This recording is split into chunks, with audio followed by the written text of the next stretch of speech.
All right, greetings everyone. Hope all of you are having an absolutely fantastic day. Give me just a second.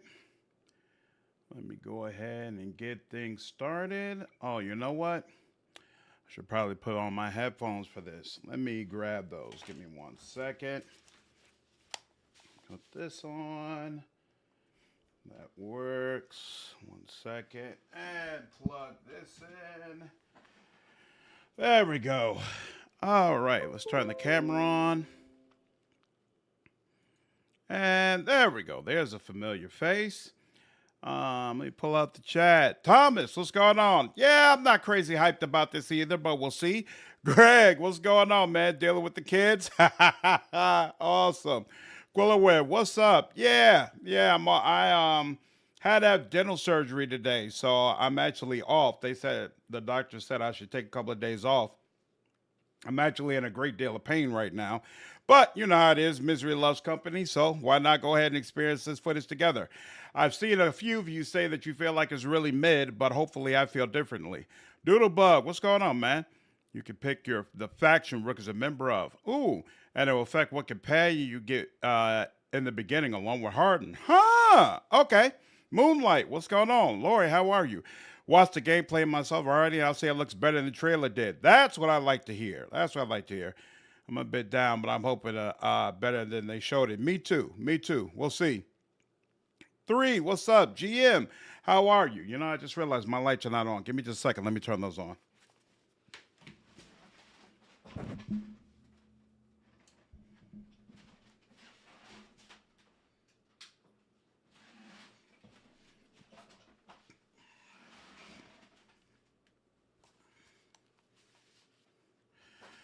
All right.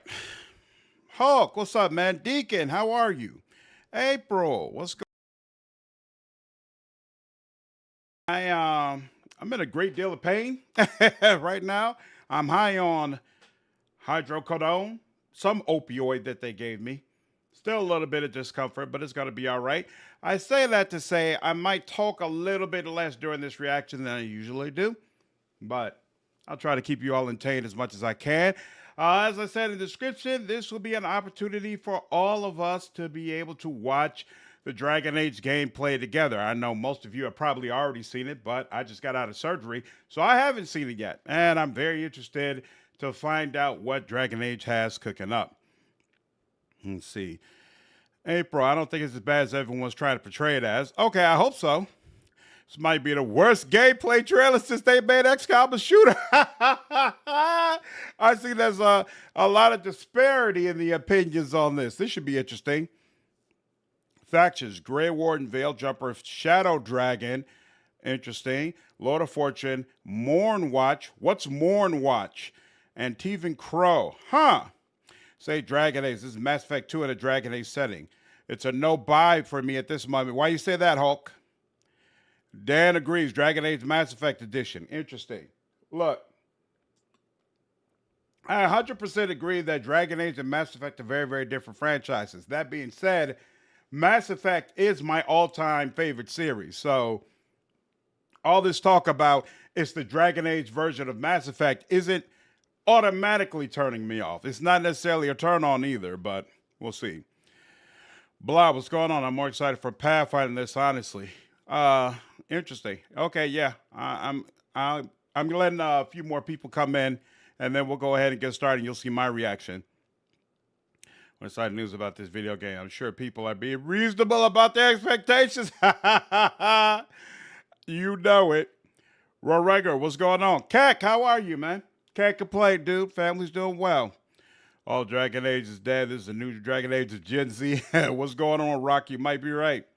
Want to see the new Zones, but the combat was quite a choice they went with. Interesting. Okay, so some of you find the combat to be a turnoff. Okay. So they show more clashes. Look like an action hack and slash. That's the way I felt about Dragon Age 2. There's another about horrendously disappoint. Yeah. You're a Morn Watch. Okay, so that's what you usually start as? Interesting. Loser, what's going on, man? Ran into a procedure to never play any other Dragon Age. Oh, you're not a fan? I loved Origins. Wasn't a big fan of 2. I'm a big fan of Inquisition, though. And I'm definitely looking forward to this since it's the follow-up to Inquisition. Yarp, the new Obsidian game looks way better. Yeah, I know I owe you all a video on Avowed. When I get through with this, I'm definitely going to work on that. I'm interested in the magic aspect of this game. Yeah, I always either play as a rogue or a mage. Combat goes, it is Dragon Age in name only. What's going on, Fritz? Okay. I'm not saying it's bad. I'm saying it's not Dragon Age. Okay. We're kind of being spammy. What's going on, Tucker? Honestly, I didn't like the trailer, but the gameplay made me feel a little bit better. Okay. Star, what's up, dude? Oh, it's good to see you, man. It looks like Mass Effect Andromeda, but with a bigger wheel of combat. Oh, don't tell me that. I'm not a Andromeda fan, that's for sure. Okay. Let's go ahead and get started on this. Again, in case I said it while some of you aren't aware, just so you all know, I literally got out of surgery about 40 minutes ago. I'm in a terrible bit of pain. I'm high on an opioid right now, so I may not be as reactive as I usually am to the chat and all that. It hurts a little bit to talk, but you know how it is. Misery loves company. I'd rather be with you, all of you, and see some new Dragon Age footage than stewing in the chair all by myself. Feeling sorry for myself for how much pain I'm in. So figure we might as well do it this way. Let me go ahead and switch over so that you all can see my screen. And YouTube vids. There we go. You all should be able to see that. And you know what? Let me play a little bit of it. Make sure. Yep, I see desktop. You all should be able to hear okay. And let me pull the chat back up. Awesome, awesome. What's going on, Emil? What's going on, Carefree? Thought the dentist was the most painful thing you go through today. Don't tell me that. I do not expect this to be nearly as painful. Unsung, what up, dude? Yeah, exactly. The combat being hack and slash doesn't surprise me. They drifted away from what Origins was doing a long time ago. I agree. Andromeda's combat was fantastic. I thought the jetpack was done really well. Okay, we're going to I'm gonna try to watch this gameplay just regularly for the first run. Just go ahead and kind of go through it. So I may pause every so often, but I'll try to not pause like all the freaking time, so you all get a good idea of what it's like. And then we, of course, can always go back and talk about what I felt like really worked well and what is definitely not working for me. All right. With that being said, what's going on, Darlene? With that being said, let's go ahead and get into it. So this is your first look at Dragon Age. Final Fantasy was captured for software development. It takes place very early in the game. It has been edited for brevity and to avoid any major spoilers. Okay. I hope Nev's as good at finding people as you claim. She's the best damn detective I've ever met. So is that our voice, the first one we heard? Solas, I believe her. I already saw this first 15 seconds. I think it's fantastic. I think it looks nothing like Ferelden. So I'm really happy about that. Hurry to get out of here. We don't want to look conspicuous. Just get out of here nice and casual. Find Nev Gallus and stop Solas. I also like that Solas is a focus right from the start. I mentioned in the video I did about this game that I was worried level 1 rogue, backstory, shadow dragons, and he's a custom appearance. Oh, they made him black. Oh, that's interesting. Yeah, that must be custom. How often do we get a game like this where you can be any character you want, but they make the black guy the main guy? That's definitely a custom NPC. All right, cool. The name Rook is weird to me, especially considering how grandiose some of the previous names were, like Herald of Andraste and all that, but whatever.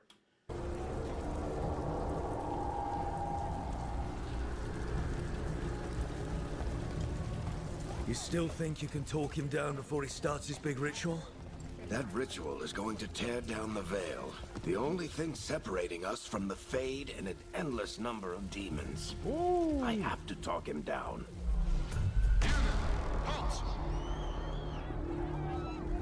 Whoa. Wait! But I didn't do anything! Get down. Are they after us? Is it because of the bar? Word travels fast in Minrathous. We've got to help her.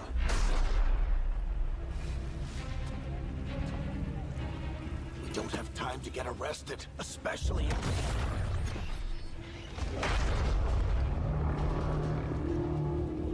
Ooh, did it zap her in?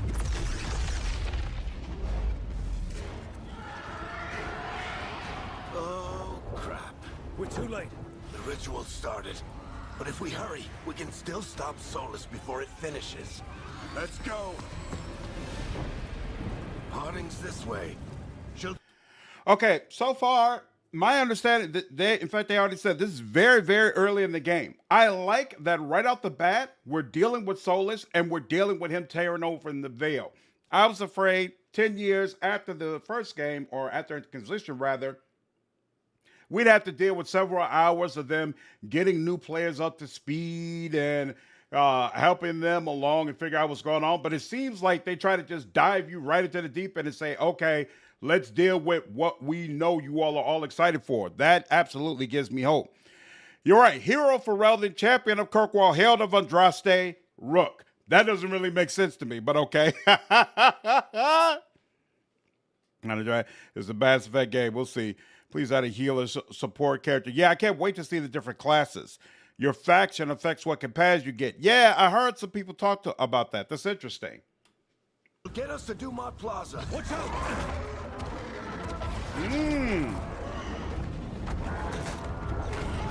That's interesting. Is Solas summoning demons on purpose? My guess is the Veil is weakening, and they're slipping through the cracks. And when the Veil comes down completely? The world is going to look a lot like this.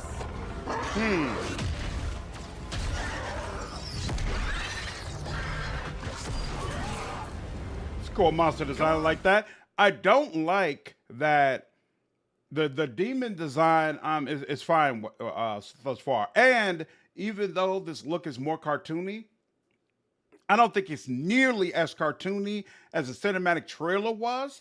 So I'm definitely a big fan of that as well. I feel like thus far the look doesn't really bother me. And I like the fact that thus far Tevinter looks nothing like Ferelden. This feels like a wholly different place from where we've been to before. So far I'm good with all that. I don't like that these demons are coming in, and it seemed like at least one or two of them picked up civilians and kind of took them with them. You know, I guess it makes sense because they have to account for you not playing Rook as more of a heroic type character. He could be an evil type guy who doesn't care about demons taking civilians. But I would prefer the option to say, whoa. No matter how important my mission is, I'm not just going to stand by and allow these demons to just pick on these innocent people. I have to do something about that. So that's kind of off-putting to me. But, you know, small things. Let's move forward. This way. It should get us to Harding. Tevinter's cool. Best part of this so far. Okay, interesting.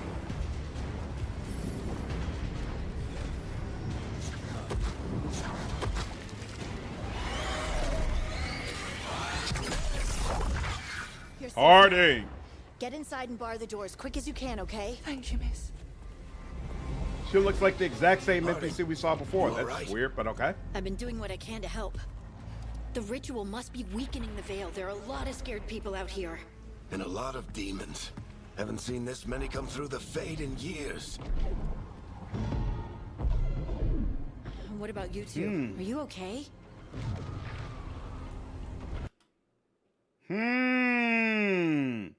The dialogue wheel returns. Interesting. I'm a fan of the dialogue wheel personally, but I know a lot of people are not and feel like it doesn't give you enough control over what you're able to say. Or it control from the standpoint of people feel like they pick an option and then the dialogue response that is given doesn't well enough match what the phrase that was provided to tell them what they were going to say. And so I know a lot of people don't like this. It's interesting that they decided to stick with this, but it makes sense. I mean, BioWare to me kind of revolutionized the dialogue wheel, for lack of a better way to say it. So why would they abandon it? Hey, shout out to the fact they didn't give the black guy the Killmonger cut.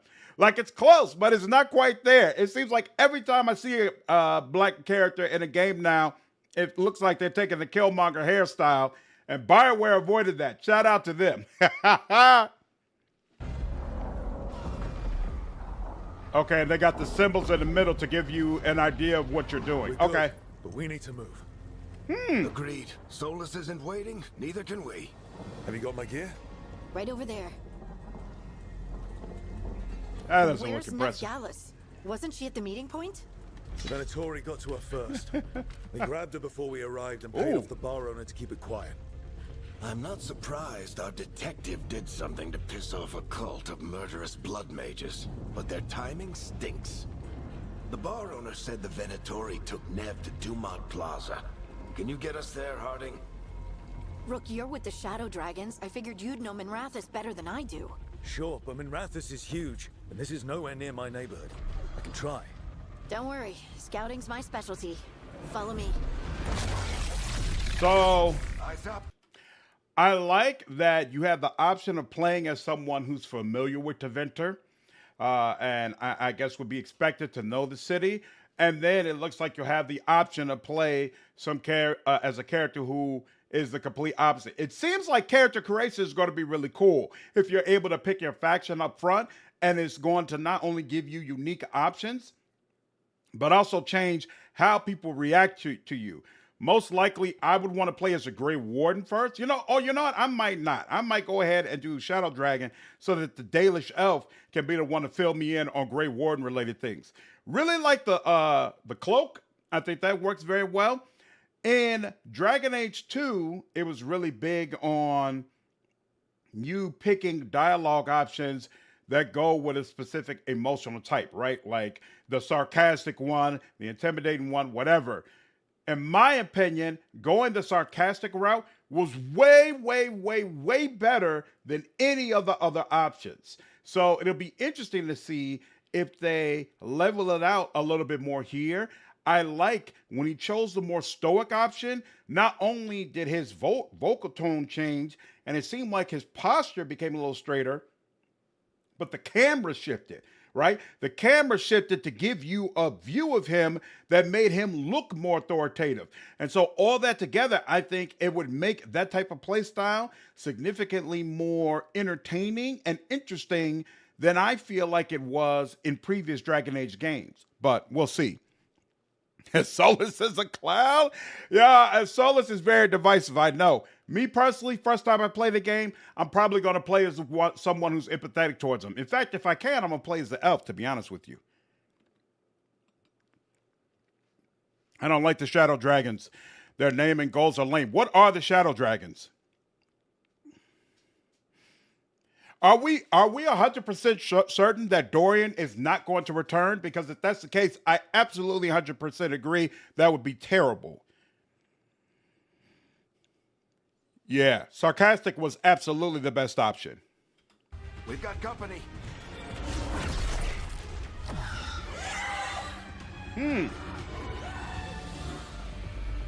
The monster designs look Here they cool. come. This looks like Dragon Age 2. Not automatically a bad thing. Oh, he can mix it up. That's interesting.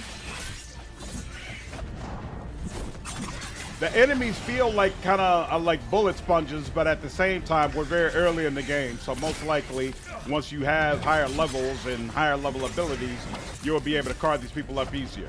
Yeah, this reminds me a lot of Dragon Age 2. I think that's the last of them. Right. Let's get to Dumont Plaza and find Nev. Patch yourselves up if you need it. Wow.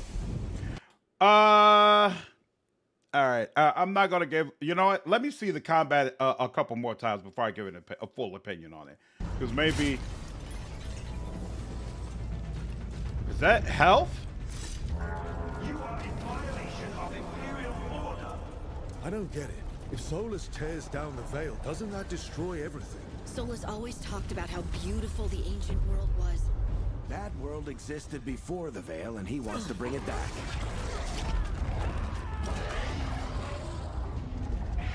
Even if his ritual kills us all in the process. Yeah. See, I don't like that.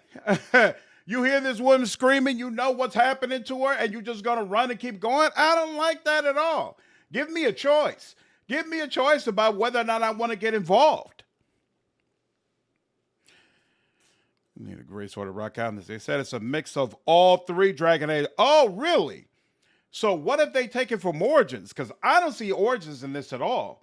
And I don't see how they can really implement a true well, you know, maybe they could implement a tactics menu and options. We'll see. The mere fact you need reassurance. It's somehow a step backwards from Inquisition. We don't know that. We don't know until we see more of the mechanics and more of the options. We're only seeing one class. Maybe we would feel completely differently if we were watching a mage. Also, great not about it. How do you have a showcase and not have subtitles on? Ooh, good question. And my closed captions probably wouldn't do it either, will it? Yeah, I'll turn on closed captions in case that helps you all.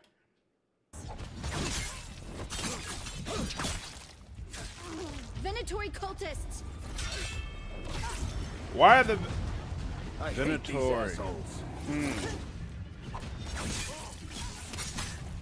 So are these people with Solas? Because if not, why would people into Ventor be attacking us? Looks like the Venatori put up a barrier to block the way. More intruders! Avenge our fallen brethren! I like the enemy attacks. It looks cool. I do agree. This has more of a Mass Effect. It feels almost sci-fi the way they've done to Venture, but I think it's super cool. This is a way that the game is very different from the older ones that I actually love. To Venture feels very, very different from anything we've seen before. All citizens must remain indoors until the magical anomaly is fully contained. Oh, come on. Guess we're sliding down.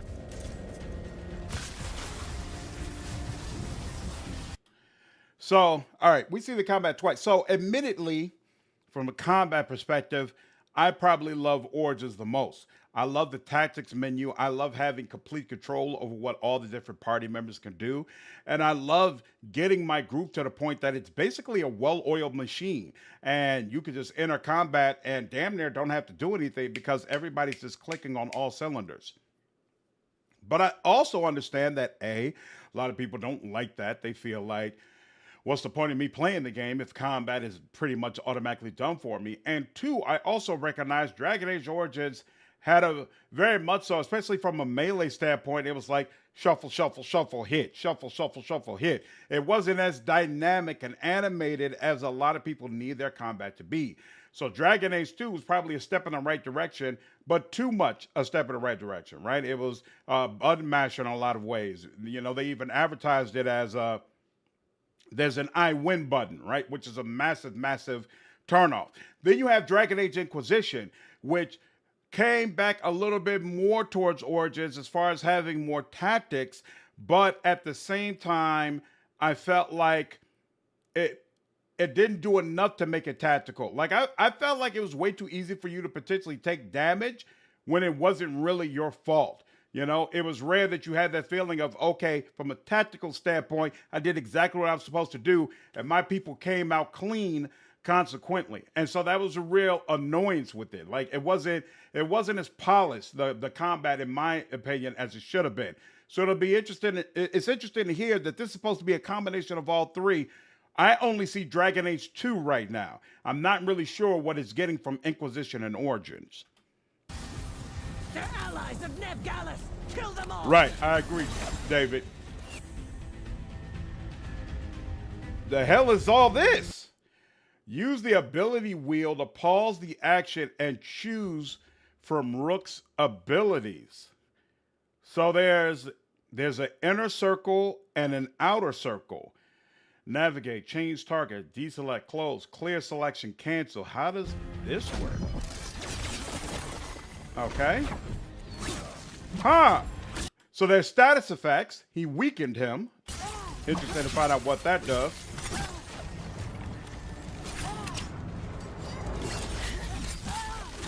So he only has one. The Venatori own these streets. Oh, so they know Varric. That's interesting. Yeah, see, this looks boring when he only has one ability to use. I think they might have been better served Take your revenge! by showing more of a mid-game gameplay where you actually have all of your stuff available, and then what does combat look like? Okay. I understand what the inner wheel is for. What's the outer wheel for? Because it doesn't have posts on it or anything. And it doesn't look like it's meant to like stack up actions. It's the Mass Effect ability wheel. So wait, are the two outer rings to be able to control the abilities of party members that you have? And maybe Harding and Varric aren't considered party members at that time, so that's why there's nothing there? You cannot control your party members directly? Where's my blood and gore? Ooh, that's a great call out to read. This definitely, we were concerned about the overall looking being too kiddish when you saw the cinematic trailer. I think the look of the game doesn't seem nearly as kiddie as the animated, as the cinematic trailer made it seem, but there's definitely not the blood and the gore and the grit that you would expect from a Dragon Age game. The outer wheel is for the companion abilities. Oh, okay. That's interesting. Yeah.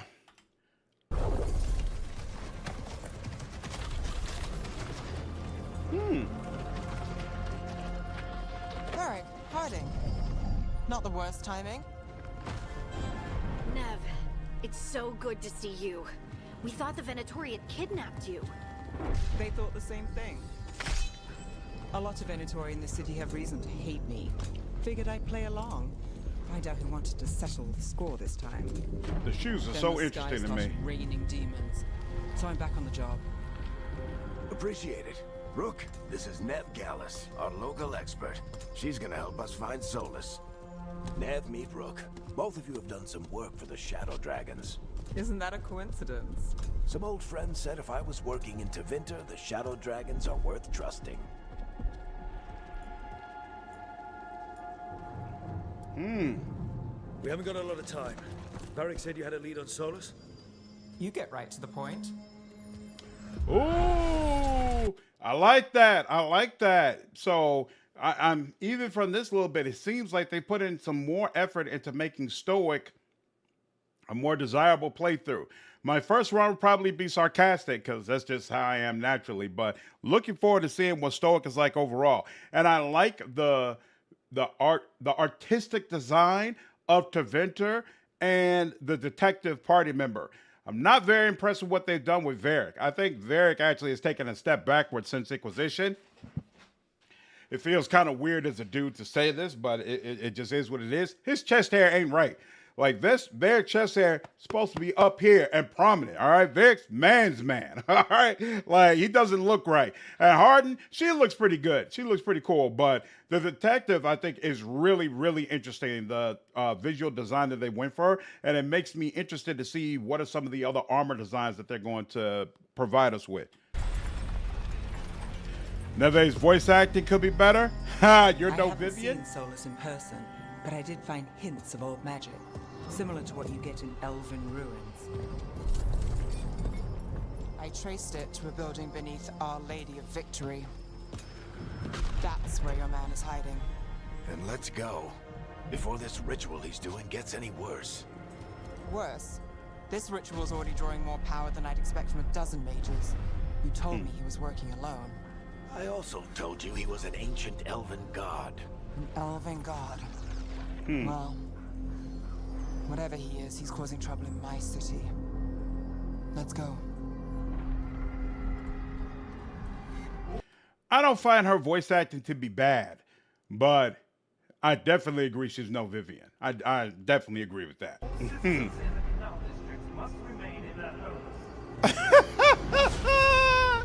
A team discovers Solas' hideout in an Eludian gate. Ooh, the portals used to escape City of Memrathis. They step through the gate. Okay.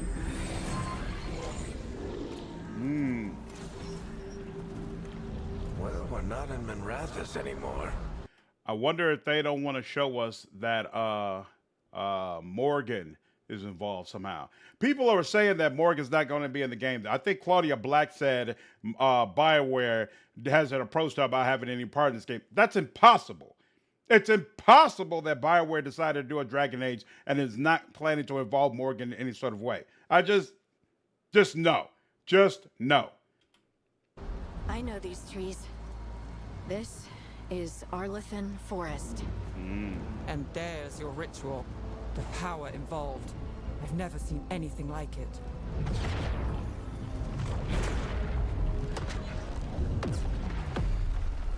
The tremors are getting worse. And we've got demons.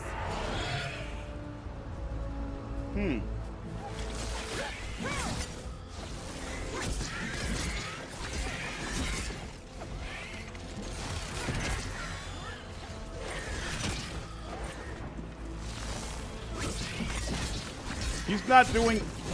Why isn't he doing anything with his party members? Why isn't he directing his party members to use certain abilities? Like,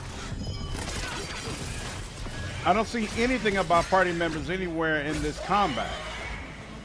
Do party members just completely act on their own? You have no ability to tactically do teamwork with them? How does that work? Were bad back in Minrathous. The Fade's a mess this close to the ritual. No telling what could come through. Does it feel like those tremors are getting worse? Keep moving and try not to think about it. Team battles their way deeper until they arrive at Solas' ritual site.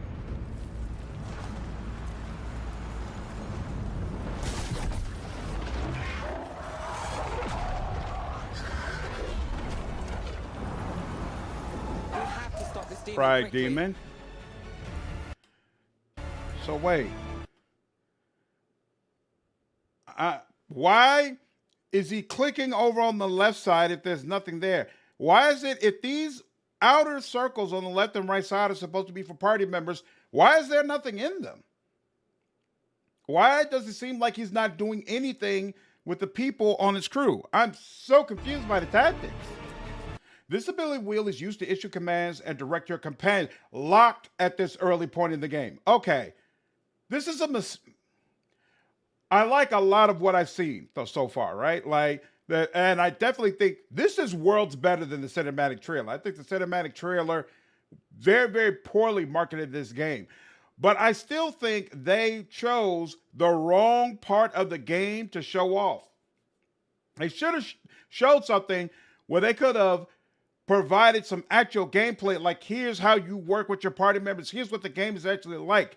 Because the way they're presenting it right now, it looks very bare bones, it looks hack and slash, it looks button mash, and it looks like it doesn't have any tactics, which is not necessarily true. I don't know if that's the case, but because we're not being given a part of the game where there's enough mechanics available to the player for them to show whether or not that's the case. I think that's a mistake, but you know what? At the end of the day, I think this does work for them because, again, it's better than that cinematic trailer.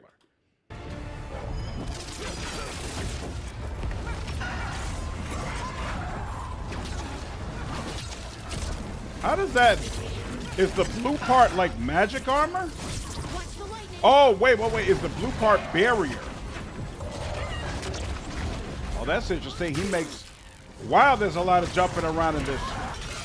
Okay, interesting.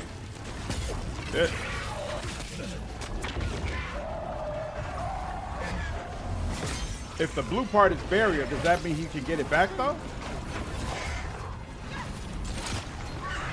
Wait.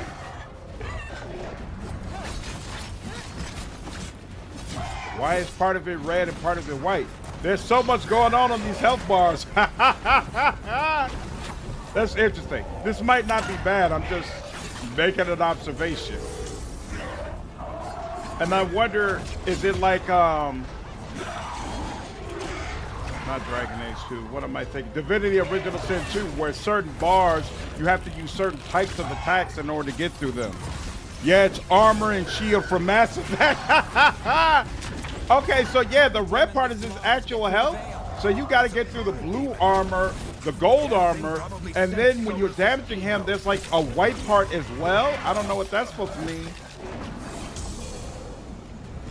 So it's hard to tell because it's so early in the game, but right now it seems like some of these enemies are going to be real bullet sponges, which obviously can be of huge annoyance, especially in a game like this, where I guess you're expected to just bounce around and dodge like all the freaking time. Everyone all right? Good enough. Let's get to Solas.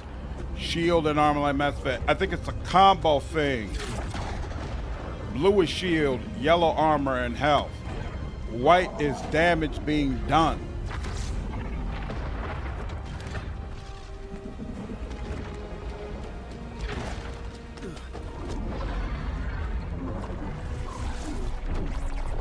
See, I didn't feel like the white part was to show damage because it didn't automatically take off the red portion.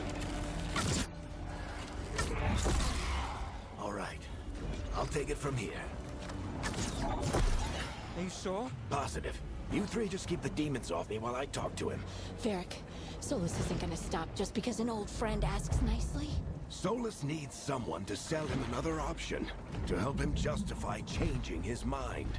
But it shouldn't be you.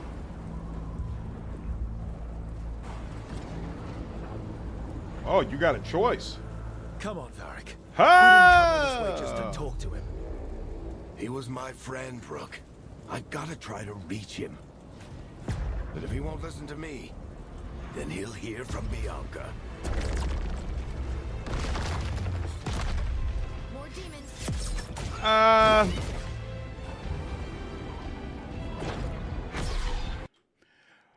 feel like this is a miscasting. Okay, this reinforces for me even more. Varric is not the person who should be in this role. Varric should be the... What is the leader of Kirkwall called? Viscount. He should be in Kirkwall and the Viscount of Kirkwall sending you help. The person who should probably be in this role is Cassandra. Like, to me, even really it should be the Inquisitor, but I know that's not possible. But to me, Varric and Solas didn't really have a relationship. I don't remember them being close in Inquisition. And Solas and Cassandra weren't necessarily close either, but I felt like there was a level of respect, right? There was like kind of an understanding between them. It's weird to me, Varric being in this role. Nothing about Inquisition made me think, oh yeah, Varric is the one you should send to talk to Solas. He'll be able to talk him down and get him to see reason. Mind you, I don't think Cassandra could do it either, but this is just odd to me. This doesn't make sense. Rook, take care of the team for me.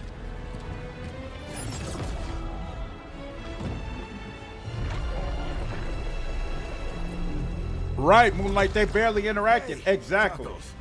I'm not interrupting. Woo! That's my boy! That's my boy. I know a lot of y'all don't like Solas. I do. And the reason I do is because I'm definitely of the opinion there needs to be a game focused around freeing the damn elves. We are live streaming Dragon Age Origins right now. I'm doing the City Elf Origin.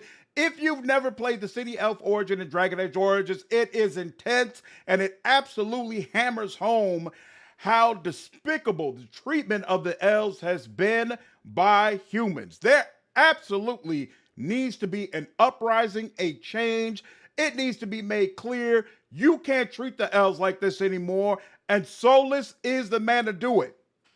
That's what Inquisition heavily hinted at. The very last scene you see if you play the DLC in Inquisition is the elves all leaving to go join Solas and what he was going to do. I really, really hope that there's a sizable portion of this game that is about the elves rising up from slavery and striking down their masters. Like, there has to be, right? After all the bullshit we have seen the elves go through, there has to be at least some element of that in this game. And because of that alone, Solas, my boy. Make things clear, bro. Bring back the old days. Strike down the veil. Bring back the old days. Humans have made it clear they don't know how to be in charge. Elf MLK Jr. Let's buy him some time. Bruh, are they about to kill Varric in the first 20 minutes of the game? Because if so, that'd be so whack.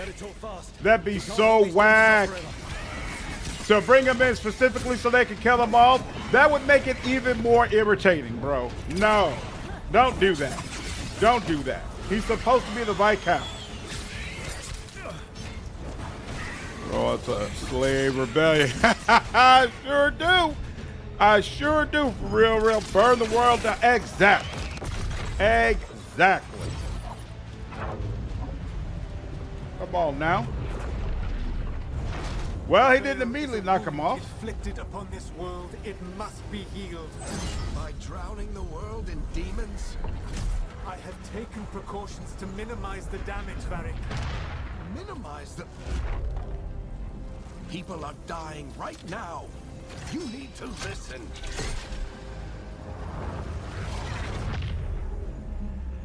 Come on, man. Oh! People are always dying. Oh, snap. He killed Bianca? Oh, snap. With his eyes at that. That's kind of freaking cool. I like that, actually. That's pretty freaking cool, man. It is what they do. Oh, snap. Shit. We need a better plan. Do you want me to take the shot? Won't work. He's too powerful. What if we disrupt the ritual? How? See those statues? If we break the scaffolding holding that one up, the whole thing will come down on Solas. It's risky. Interrupting a ritual of this scale will have consequences. And what about the demons? Varric needs us to hold them off. Right. You two stay here. I'll bring down the statue. What? No. Stepping into all that raw magic is suicide. The storm could tear you apart. Anyone got a better idea? Fine, but you'll need backup. I'm with you. I'm a mage. I'll go. Either way, someone needs to stay back and deal with the demons. Uh-oh. Huh. Let's go, Hardy. Nev, keep the demons off us. You got it. Two things. One, I like that. I get the feeling we're going to get some Ashley Caden type decisions in this game. I'm a big fan of that. Super, super cool. Also, I like that choosing Harding did not lower our approval with Neve, right? Like, look, we're all in this together. We're trying to make this work. I'm taking Harding with me this time. Go on, do this thing. I'll pick you next time. Good stuff. It seems like this game wants to consistently throw decisions at you. I'm a fan. I like that. Conrad, thanks for the $5, man. All I said is that Solas proved the Templars correct. No. All right. Solas, forget about the veil stuff. Solas is freeing the elves. All right. That's worth the veil coming down. Come on now. I know y'all Harden is the cutest so far. Somebody was saying that none of the characters are attractive. Harding does look attractive. Harding does look like Neve, not so much. But Harding, she's cute. She remains cute. Solas and Ice Bay sound like they've been tranquilized. Why do y'all dislike Neve's voice acting so much?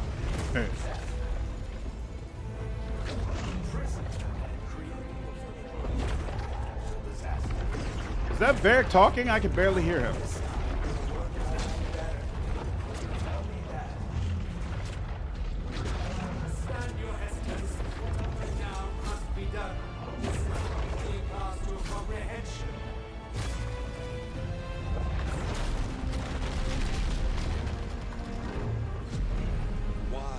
Why tear down the veil, knowing all the lives it'll cost?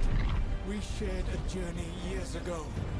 Do you believe that I would do this if there was some other better option? The Inquisitor needs to be the one. It isn't falling. We need to push it. I'm with you. Together, now! You came a long way and made a valiant effort, Varric, but this story does not end with my downfall. Ooh. Oh. Oh. Oh.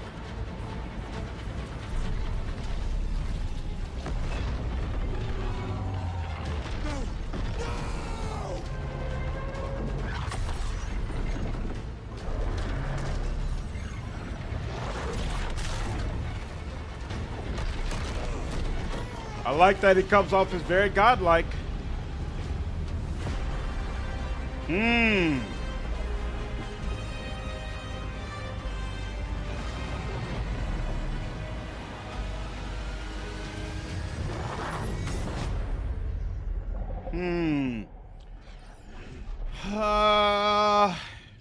Okay. Interesting. Interesting. Here, hold on. Looks like that's the end of it. So now that we've seen all of it, my thoughts. Again, I think it was not a good way to show off combat. I think the mechanics you have are way too weak. You don't have enough abilities. You never take control of your party members. It might have been fine. You know, even for new players, I don't think it was a good look at the combat, right? But especially for veterans of the series who are used to having 3 companions with them and the ability to choose the different actions of their companions and use tactics when going into combat, I think it did a terrible job of broadcasting that in a way where I'm not sure if that's consistent with what the actual game is going to be like. Could be 10 hours in, once you have 2 or 3 abilities and have party members on your side, all of that stuff is cleaned up and the game is actually a ball. But I can't really tell from that trailer. But then again, it might be 5-6 months before this game is actually going to come out. Like they say fall, but we all know games get delayed all the time. So maybe they're like, we've got plenty of time to roll out the type of information as we go on. But from what I saw, combat looks very button mashy, very hack and slashy. Doesn't look all that great to me. From a visual standpoint, though, I think the game looks much better than the cinematic trailer. I think Tevinter looks awesome. I think Tevinter, not only the way it looks, but some of the different things that are happening, like the loudspeaker stuff, the light coming down from whatever that thing was in the sky, all that kind of stuff, to me, looks super cool, looked like a totally different place, looked like we were in an alien place, and to me, that's exactly the way Tevinter should feel. I know some of you have said it's basically Dragon Age Mass Effect, because absolutely, it does have a kind of a sci-fi feel to it, but I don't think that's wrong. I think, considering having played the previous games, I would expect Tevinter to feel totally different from Orlais and absolutely different from Ferelden. So to me, it's still Dragon Age. I'm good with it. I'm good with those changes. The party members is where the rubber is kind of gonna meet the road. I really like the backgrounds for a lot of the party members. Like, we're gonna get a Grey Warden.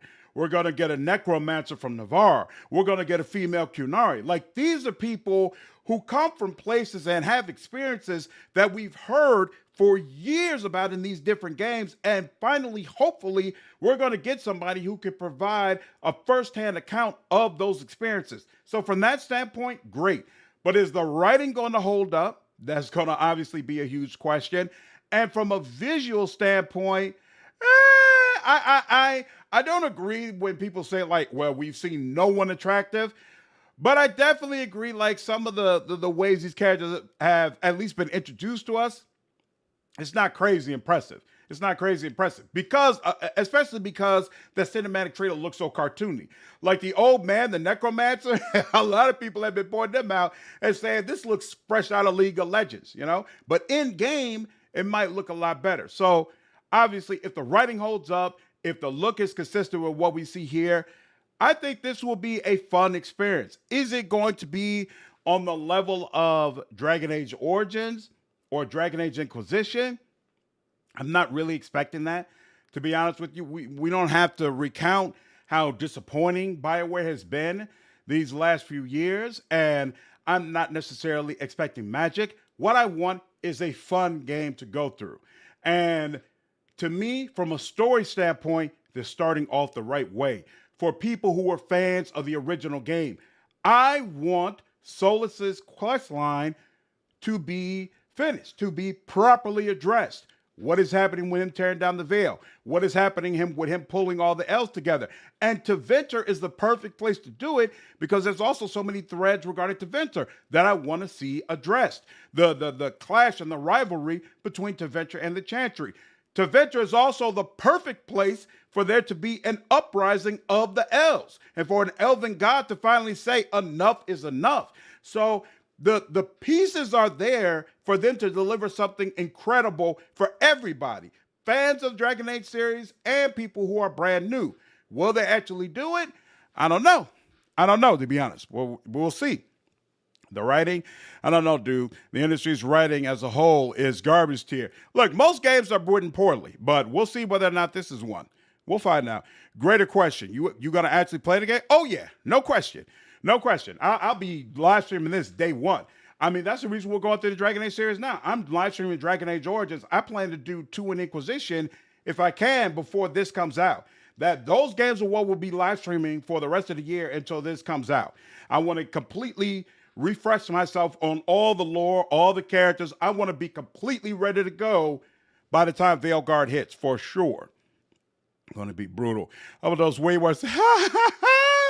Just teach the students you can and should also do something different. But this is different. I think people's issue with Veilguard is they feel like it's too different. All right. But the problem is not that they're just rehashing what's been done before. They're clearly doing something that's distinctly different from the original trilogy. Now, whether or not that's a good thing, we don't know that yet. We'll see. We'll see. Free by Peoples. Absolutely. Dude. The way the elves are treated in Dragon Age is reinforced over and over again. It's time to address it, man. It's time to deal with it directly. With Avowed just around the corner, too, I'm hoping they release around the same date. No! No, I would hate that. I would hate that. As a content creator, I am dreading that Veilguard and Avowed are going to come out at the same time. This alone is hard. The fact that all this stuff is coming out about Dragon Age right around the same time, right after the Righteous DLC is supposed to come out, is killing me. It's killing me. So I'm really hoping that Avowed comes out like during that December holiday season, and then maybe Veilguard comes out in the fall like they've already planned. If they come out back to back, man, that's going to be so devastating for me. During the trailer gameplay reveal, I really think devs are set for an uphill battle to deliver a knockout title. That's probably true. You're probably right, for sure. Everything they show was a corridor. 20 minutes of this trailer was a corridor. That is worried. You know what? I'm not worried about that because they talk so much about how different all the different places are that you're going to be. So to me, this was mostly set into Tevinter with a small itty bit in Arlington Forest, right? But over time, you're going to be able to go to a whole bunch of different places. And my assumption is, maybe it won't be true, but my assumption is we'll absolutely get some of these wide open spaces that we've come to appreciate. The other reason I'm okay with it is I think one of the biggest faults of Inquisition was these big old wide open spaces with nothing to do. Like there was these 2 or 3 little mini games that they had to do over and over again, closing risks over and over again, picking up random scraps of paper over and over and over again throughout all the different maps. So to be honest with you, a little bit more closed in, a little bit more like, hey, this is the area for you to play in. I wouldn't be crazy upset at that. I'd rather they do that than go back to the MMO structure of Inquisition that made it feel like you were just wandering around aimlessly for eons and eons. Ezekiel, thanks for the $10 donation, dude. How much you think of the Inquisitor will be in Dragon Age 4? That's a great question. I'm not sure. I tried to, for the most part, stay away from what Twitter was talking about regarding the game because I didn't want a whole bunch of things to be spoiled for me. But I read something about, I guess, as part of character creation, you're going to be able to make some decisions about the Inquisitor and, have some control over how the Inquisitor shows up. That should be very, very interesting. To me, the Inquisitor is the one who should have been in that scene that Varric was in. Especially if you play, what I plan to do in my playthrough is be a female Inquisitor, a female elf Inquisitor, and romance Solas. I plan to go all the way with it. Like, yo, it's me and you. We gonna unite the elves together, and we gonna make everything right. So to me, that character should be the one right there. But the problem, of course, with that is that character is gonna be like, yeah, go ahead, tear down the veil. It's time. I'll hold Varric and the rest of them off. They don't understand. It's time for a change. Varric ain't doing nothing about these elves being enslaved. They probably still enslaved over in Kirkwall. No. We need to go ahead and do this. You will play Dragon Age 2 as well, or skip it through play Inquisition? Nope, I plan to play all of it, Florian. So I'm going to play 1, 2, and Inquisition. Hell, I even did the Mage, the Veil, and Dragon Age 1. Some people even quit my stream while I was in the Veil, in the Fade. They were like, yeah, no, I can't watch this. People hate that Dragon Age Origins section, but I even did that because I was like, no, we're going to go through the whole game and see all the content and be ready when Veilguard comes out. Smaller areas with plenty to do over big empty areas. Exactly. Inquisition is a solo MMO. Yeah, and I want them to stay away from that. Get completely away from that MMO gameplay for sure. Inquisition was the best of all of them. I love Origins the most, and then comes Inquisition, and then comes Dragon Age 2. But Inquisition is very high on my list. I feel like a lot of the people who don't like Inquisition never played Trespasser. So they don't understand the full storyline that is involved in that game. But to me, if you played all the way through and played Trespasser, it's very, very difficult not to be excited about this game. For me, I know some people disagree, but for me personally, Dragon Age, this series, has the best lore in gaming. More than Elder Scrolls, more than Witcher, more than Mass Effect, which is my personal all-time favorite series. I think Dragon Age, from a lore standpoint, you could drop the player in any place and pretty much have a dozen different storylines that they could go down and they would all be fantastic to experience. Dragon Age, for me, is tops.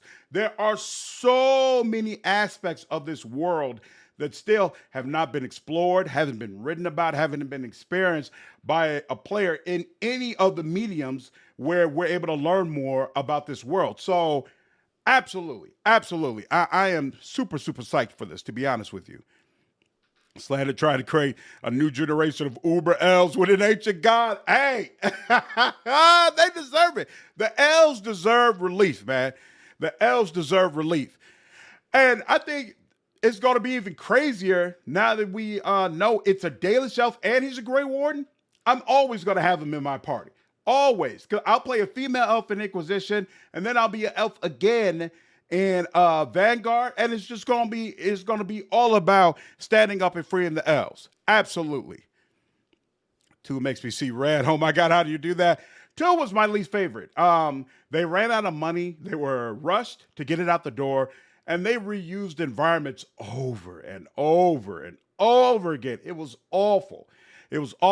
But 2 had very interesting characters to talk to. So it wasn't like a complete wash. And I think I really, really like the intimate nature of the story.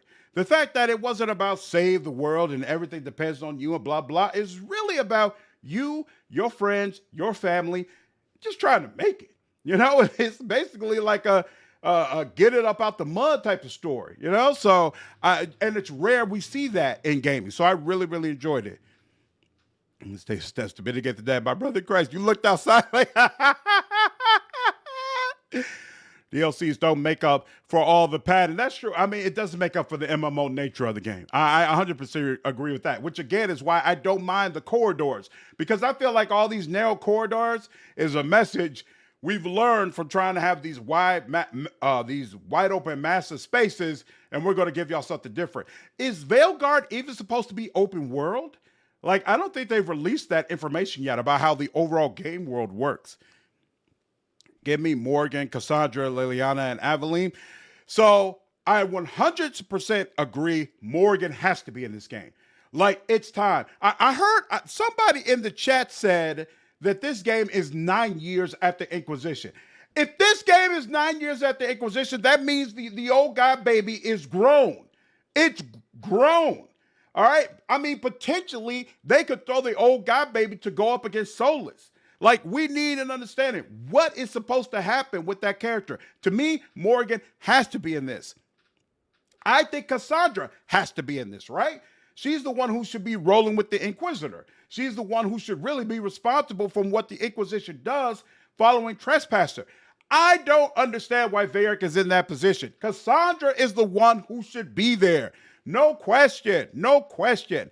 Leliana, as much as I love her, I don't think it makes sense for her to have a major role in this game. Well, you know what? Actually, I take that back. Because what's one of the major things, one of the major threads we should see heavily addressed in this game? The rivalry between Tevinter and the Chantry, right? We've always only heard the Chantry side of things. We've never seen Tevinter side of things. And now, with Solas trying to tear down the veil, that basically affects everybody. And if he's been attempting to do this for 9 years, you've got to assume other places where the Chantry is more solidified are well aware of this, and they're probably coming over to Tevinter, probably looking at Tevinter as the problem and saying, hey, it's time for an exalted march. So, with all that being said, a lot of people in their Inquisition playthrough probably ended with Leliana as the head of the Chantry. So she could be the one at the forefront of saying it is time for Tevinter to fall. That would be amazing. That would be amazing. I'd be 100% down for that. But if that's not what's happening, I don't think it makes a whole lot of sense for Leliana to have a heavy part in this. It would be interesting if Cullen has a major part of this. Him being like he's probably got to be considered like a top tier Templar now with how big he was in the Inquisition. He could come over to Tevinter and be someone who kind of gives the other side of things about this is why magic needs to be controlled, all that kind of stuff. But Leliana, I wouldn't say as much. We'll see. We'll see. Merrigan is too pretty for and good of a character for modern Bioware. Come on, Kachu. Well, let's give them a chance. Hopefully they'll make it right. Didn't Flemeth take the power of the old god? No. Flemeth didn't take the power of the old god, baby. In fact, Flemeth gave, if you look at the very, very end of Inquisition, it almost looks like Flemeth gave her power to Solas. It's not even clear right now if Flemeth is alive. From my perspective, I don't think that's clear at all. But absolutely, Jeremiah, I 100% agree. Dorian should be key. It's very disappointing to me that we haven't seen anything about Dorian yet. Because that is, like, when it comes to threads that I wanted to see wrapped up after Inquisition, top of the line was, it's time for Solas to free all the elves. What's happening to the elves has to stop. Second, what's happening with the veil? All of his brothers and sisters on the other side potentially coming over here once he pulls down the veil. What is his plan for dealing with that? But third on the list has to be Dorian and his family, right? Like, if you don't remember from the end of Inquisition, Dorian's father got murdered. And their father, and he had a very, very difficult relationship with his father. His father tried to use blood magic to basically change Dorian's sexuality. So he had just, depending on the choices that you made, he had just rekindled that relationship. And then some people in Tevinter decided, we don't want this dude around anymore, and assassinated him. And Dorian felt like his father didn't tell him about what was going on because his father wanted to protect him. So at the end of Inquisition, he's saying, I'm going back to Tevinter to figure out who's working with my family, and Iron Bull is supposed to be going with him. That was going to be a major, major part of this next game, in my mind. Like, Dorian, to me, was one of the best characters in Inquisition. So to see nothing about that, absolutely nothing, and Freddie Prinze Jr., who's the voice actor for Iron Bull, saying that BioWare hasn't reached out to him at all about reprising the role, disturbing. This is all deeply disturbing. Again, this is why I'm so upset that we get Varric. Varric has no place in this. There are no threads regarding Varric that need to be wrapped up. Like, Varric is done. He should be in Kirkwall. Why isn't Dorian here? Why isn't Iron Bull here? Why is there pretty much anybody else here who actually has a role in what's going on with the Venture? To me, it's like fan service, but fan service that I don't particularly appreciate. I know there are probably a ton of other Dragon Age fans who love Varric and they love to see him back involved, but to me, this don't make sense. It doesn't make sense. Flim, if I can fix some fun within. The elves deserve it. We are all dwarves in here. Hey, look, to be honest with you, in my opinion, Dragon Age has like top tier version of dwarves. I like dwarves in Dragon Age more than I like them in pretty much any other property that I can think of. Like, people try to make it seem like, oh, they're just the same as everybody else. They're short and they love stone and they love the underground. No, there's a whole political system that has been thoroughly fleshed out in Dwarven culture and Dwarven lifestyle that is unlike anything you see in those other games. Dwarves in Dragon Age are amazing. Thing is, Iron Bull can be perma-dead during trespasses. That's true, but that's true of all the characters. Hell, you can kill Varric if I remember correctly, right? During our must-haves, they ignored in preference to comic book characters, and many of us don't care about that, don't read the comics. Yeah, it was so weird. There's a graphic that's out. I'm going to do a video breaking down all the different party members, and one of the things I'm going to include is a graphic that shows where these different party members have popped up, and a lot of them are from either comic books that have been released or the animated series, none of which I have seen. And so I'm like, that's so weird. That's so weird that they haven't pulled from the people that we already know. It's very disappointing that Dorian isn't a party member. It just makes, I just thought that was going to be just automatic. And you know what? It's also possible that these 7 party members that they've released isn't the full list. So maybe he is, and they're just holding that back. But if we get to the end of the game and Dorian is nowhere to be found, you best believe that's going to be brought up in my review. You best believe it. Day of the Knife here. Orzammar was incredible. Orzammar was one of the best parts of Dragon Age Origins because it was so surprising. You figure you're just going to go underground, talk to a few dwarves. They're going to tell you about how the stone is so great, blah, blah, blah. Turns out these dudes have a whole caste system that is absolutely incredible, interesting, and entertaining. Those characters were amazing to talk to. The storyline you go through, amazing. And it's even more incredible if you played as a dwarf commoner or dwarf noble. Playing the game as either one of those was fantastic. It was a fantastic way to start off Dragon Age Origins. Really, really impressive. If I remember correctly, you don't even have the option to be a dwarf in Veilguard, right? Like, they limited what type of character you can play as. I might be confusing that with Avowed, which significantly constrained what races you can play as. But I'll be interested to find out, do I have to be human? Or how diverse are the options? Because I certainly don't think they're going to let you be Qunari, because how's a Qunari going to just be walking around into Venter? That doesn't make sense. 3, you like the animated series? I never saw it, so I'm looking forward to it. Dryas Dogma 2 is far better. We don't know that yet, Mazan. We don't know that. It might be better. Let's let the game come out before we start saying what games are clearly going to be better.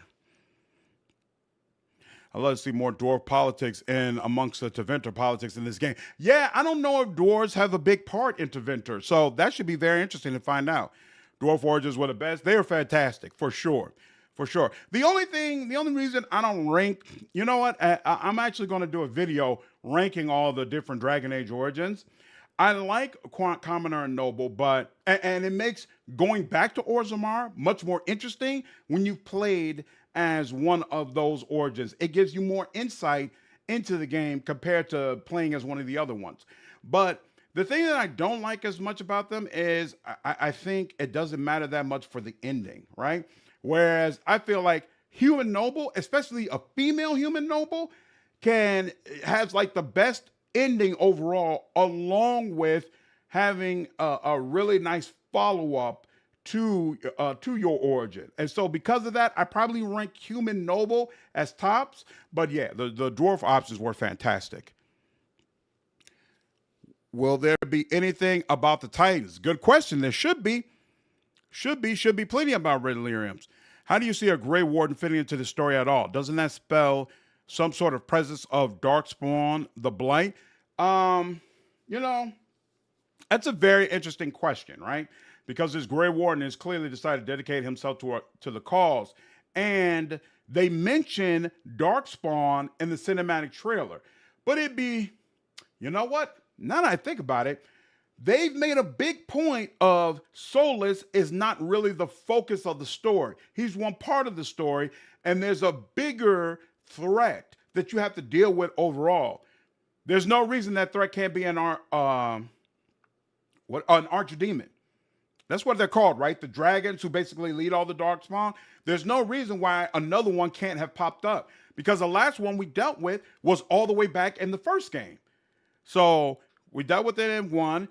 Dragon Age 2, right? Dragon Age 2 was about Mage Templar, so it didn't have one. And then Dragon Age Inquisition was about Corypheus. So, and yeah, he's not considered, he wouldn't be considered an archdemon, even though he had a lot of Darkspawn with him. So there's no reason why they can't have one in this fourth one. It wouldn't be really that repetitive. So that could absolutely be why he's involved and why they're involved as a faction. You heard human, Qunari, and elf. Really? So you could play as a Qunari? That would be interesting. Yeah, you could create your own character. That I know for sure. Avowed is godlike only.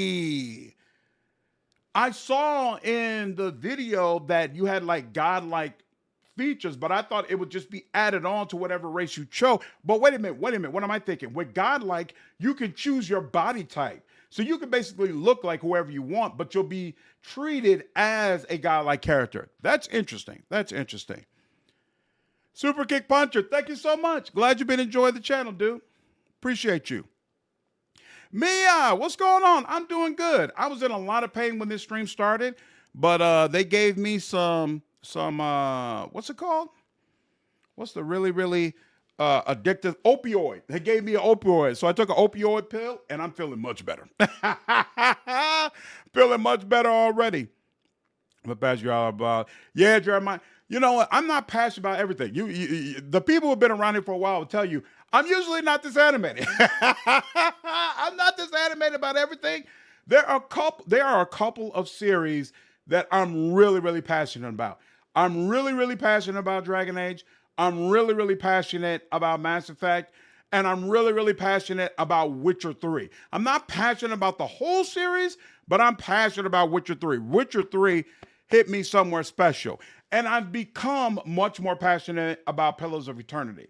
And obviously, y'all already know I'm a Pathfinder guy. So I guess actually there are quite a few game series that I'm passionate about. But usually, my live streams are really chill. We're just like, oh, that's interesting. We're enjoying this, blah, blah, blah. But no, this is important. This is important. I really want this to be good. If Veilguard is trash, if it's like Andromeda all over again, that's going to hurt me so bad.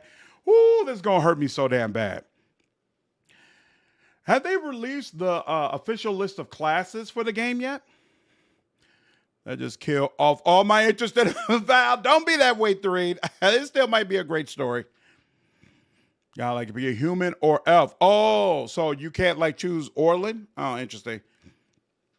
Definitely still a big bad. There wouldn't be any need for a Veilguard without the guy trying to tear it down. That's true. Pretty sure Morgan's child had the Archdemon Spear so that a Grey Warden didn't need to die in Dragon Age Origins. That's true. Yeah, Gabenator. That's why I want to see what happens, because the question becomes, okay, what kind of powers are going to develop from that? You know, what are they going to become?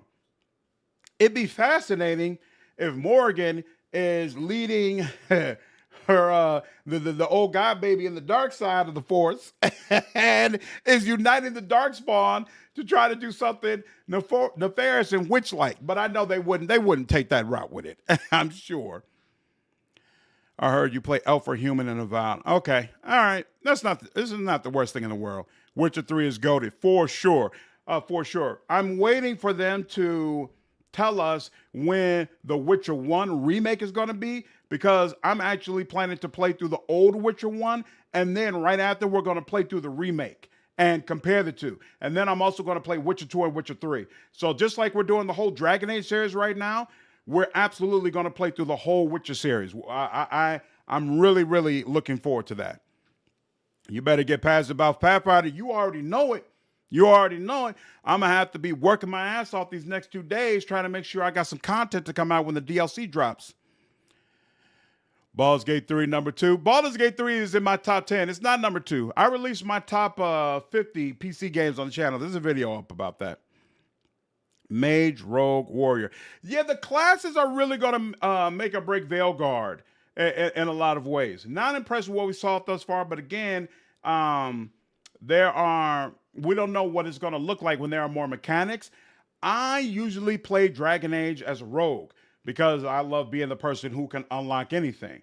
But it kind of seems like they gave us quite a few rogues, right? There was Harden. I thought Varric was going to be a party member, but I guess not. The Mage Killer seemed kind of like a rogue type guy as well. And so I don't know if that's going to be redundant with everything else we have. Plus, being Interventor, it might be the most cool to be a mage anyway. So I don't know. We'll see. But I'm really, really interested to find out how those class mechanics are going to break down. I agree, Kick Puncher. And that's the other thing I feel like a lot of people who aren't used to Dragon Age don't realize. Dragon Age has never been consistent.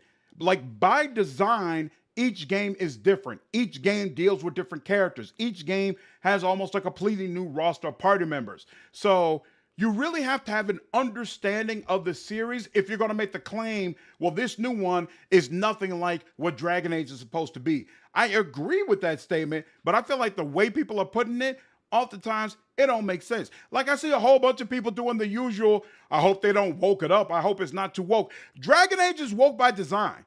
If you're concerned about your game being too woke, Dragon Age is not the series for you.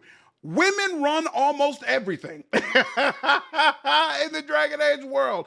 And the men who do run things are considered to be evil and terrible. All right? Like, that's just the way it is. If you're concerned about that type of shit, this is not the series for you.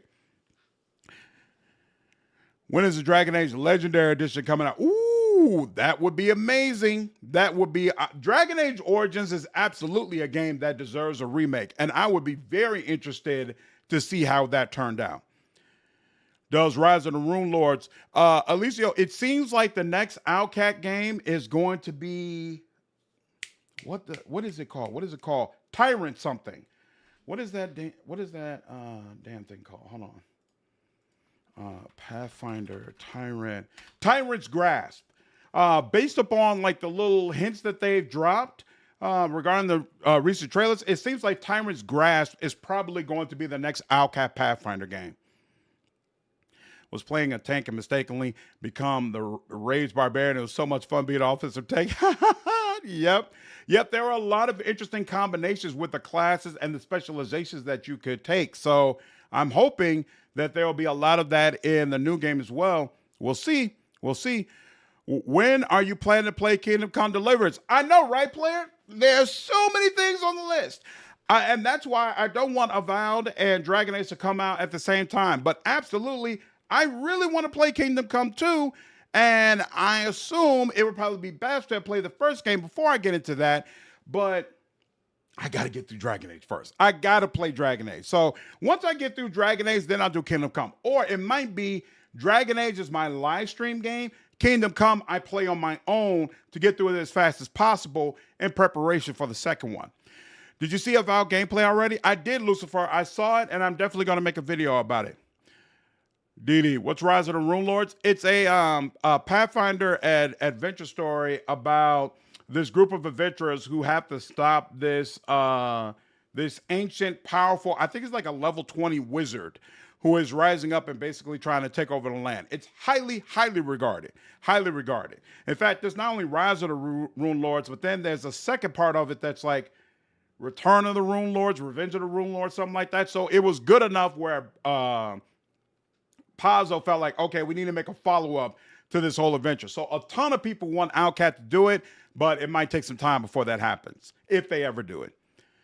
It's about the setting of lore. Exactly. I'm in for mouse and keyboard like the Souls game. Mm-hmm. Those guys would justify the trailer. It looked like Fortnite. Oh, for sure, for sure. That cinematic trailer did this game no favors, no justice.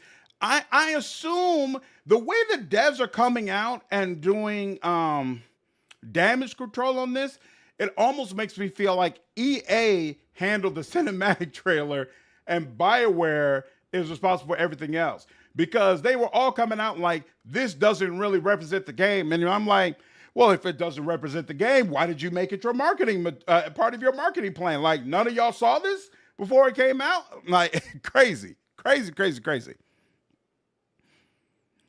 It's not a new module.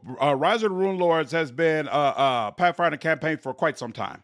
They could have brought back Morgan, Cassandra, and avoided the woke DEI crap because these characters are already locked in. Dragon Age is woke. If DEI and woke is your concern, this is the wrong series for you, bruh. From the very beginning, Dragon Age has been woke. Women run everything. Men who are in charge are evil, or they basically at the mercy of women. Like the entire thing with the Templars is they're all at the mercy of the Chantry, which is completely run by women and keeps them addicted and basically feeble-minded so they can send them out and have them do whatever it is that they want them to do.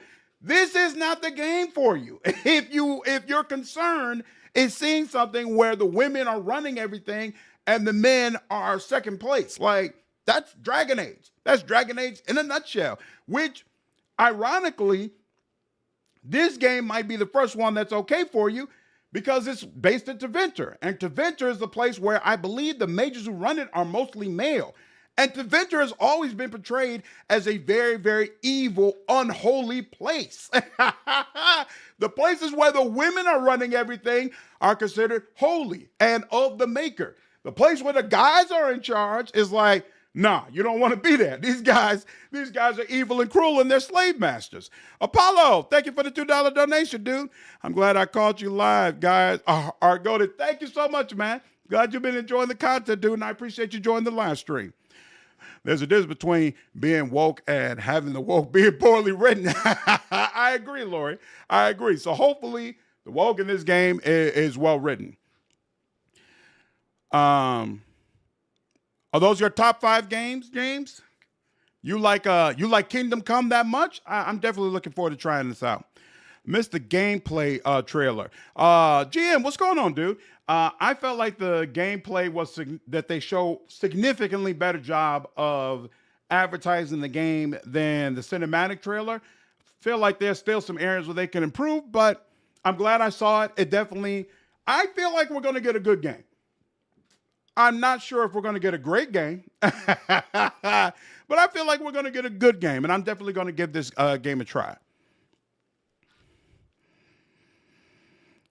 I wouldn't trust the words of development. Yeah, and that's the problem. That's why we're going to have to wait and see. Right?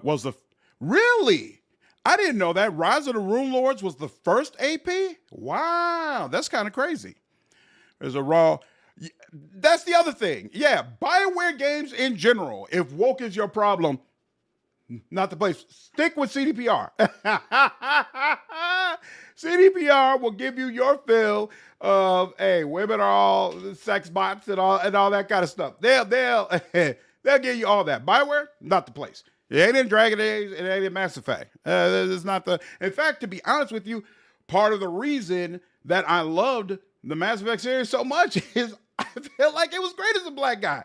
Like, for me personally, I know all people don't feel this way, but for me personally, the Mass Effect series is about 2 black men picking up their guns, shooting everybody who gets in their way and saving the damn world. Like, that's the way my part of it goes. What other AAA game series allows you to do that? So, no. It works for me. Real, like, bruh. Just say people who love BG3 also happen to love Dragon Age. Yep. The only one I was sit for is Kate Beckinsale. Is Kate the one who did all those Underworld movies? If so, yeah, I'm right there with you. Hey, the Black Elves jumped the shark for me, to be honest. Why? It's a lazy way of doing different sub-races for fantasy races. Why? Are you talking about in Dragon Age? Why can't the elves be black in Dragon Age? There's never been any rules about that. Or are you talking about Rings of Power? Was it at the start? Stan calls out the Grey Warden, a female, on being a warrior and how warriors are men. They want that back in Dragon Age Inquisition with Iron Bull and Krim. No, they don't. The Qunari are totally different. The Qunari feels like everybody has a role. Everybody has to do one thing. And women cannot be warriors, et cetera, et cetera. Nobody else in the Dragon Age universe feels that way. Iron Bull and Krim was not a walkback of what Sten said. Sten has now become the Arashok, and I'm sure the Qunari, real Qunari, are working the exact same way they've always worked. Iron Bull, especially by the end of the Inquisition, for the vast majority of players, is really not a Q. He's Tal Vashoft, essentially, and he was really Tal Vashoft before you forced him to make that final decision about whether or not he was going to stand with the Qunari's values. Like, that's the way the Qunari works. Nobody else feels like women can't be warriors, right? Like, no, this is very consistent throughout the Dragon Age universe. And again, the women are in charge. The women run everything in the Dragon Age world. Like it's woke. y'all gotta accept it. The women are actually likable. Not every man is evil and competent, as evidenced by the first king. The first king is in a book. By the time you get to the game, the daughter is in charge, right? And or you could try to say that the soldier who betrays the Grey Wardens, like he's playing as regent, you can try to say he's in charge, and guess what? He's evil and in a lot of ways incompetent. The Chantry is run completely by women. Like points of who are these competent men who are in charge that you're talking about? They don't exist. They don't exist. Even in Dragon Age Inquisition, Cullen's on your advisor board, and they make comments about, well, he's just there as eye candy. He's just a pretty guy to look at, and the other two are the ones who are actually really running things. Like, this is par for the course. All I gotta say is, that's a pride demon. Yeah, the enemy designs, we see if they work. I don't have an issue with them, but I do feel like it came off a little bit samey. Like all of them, like it seemed like different variants of the same thing, but it's hard to be sure about how it's going to work out without seeing the full game and seeing the variety of enemies you come up with. But it's definitely an interesting take on a take on the enemies. We'll see. We'll see how it goes. We'll see how it goes. Simon, thank you for the $2, man. Let's speak the truth. I try to, man. Always appreciate it, man. The Dwarves also believe in roles, the caste system, but not as extreme. Yeah, the roles are not based around male or female, though. It's based around wealth. You know, how much money, what bloodline do you come from? All right, Roger. There's no wrong. One that was racist and impression of the elves. Duncan was a good leader. Yeah, I was a huge fan of Duncan. Not as big a fan of him in our live stream because he's been naked all the damn time. I don't know. I never figured out why. Even when we saw him in the Fade, he was naked again. I have no idea what I've downloaded that is stripping his armor, but it just is what it is. I've come to realize we're just going to deal with it and let it go. Doesn't matter that he's in a book or daughter's taking charge. He was not evil man. It does matter. We're talking about the Dragon Age video game series, Threed. So if you want to make the case like, well, such and such is outside of that, show me in the games where that's the case. The book was a prequel. The vast majority of people who have played the game never read the first book. When I talked about it on stream, most of the people on stream didn't even know there was a Dragon Age book. Like, nah, that don't count. That don't count at all.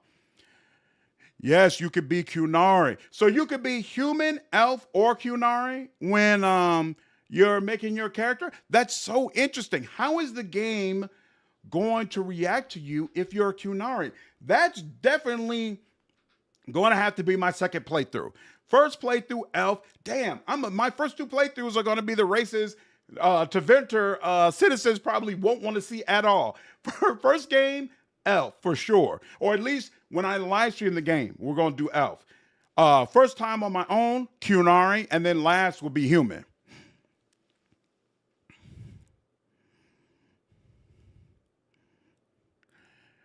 More Rich Rose say what woke is. Break it down for me, Deacon, by all means.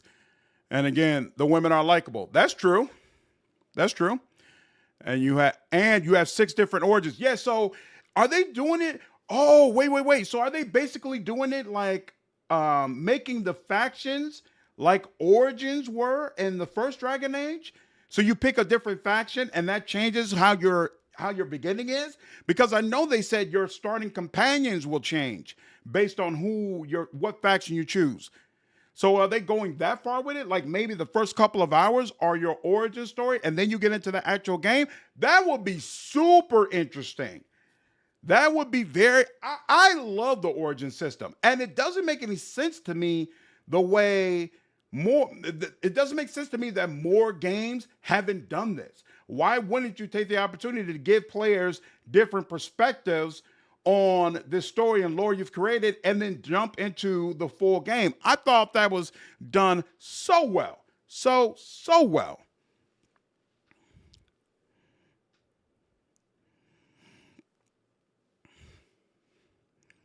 So any race, gender, and multiple origins. That's the way Dragon Age should be. Better be a player. A scholar, I think Grey Warden is a faction that you can join, not a class, which is interesting because it makes me believe there's going to be a lot of Grey Wardens in the game, right? They're going to be a heavy presence, which brings up the question that was brought up earlier. Why? Why are so many Grey Wardens interested in what's happening in Teventer right now? Makes you think that there might be a blight going on.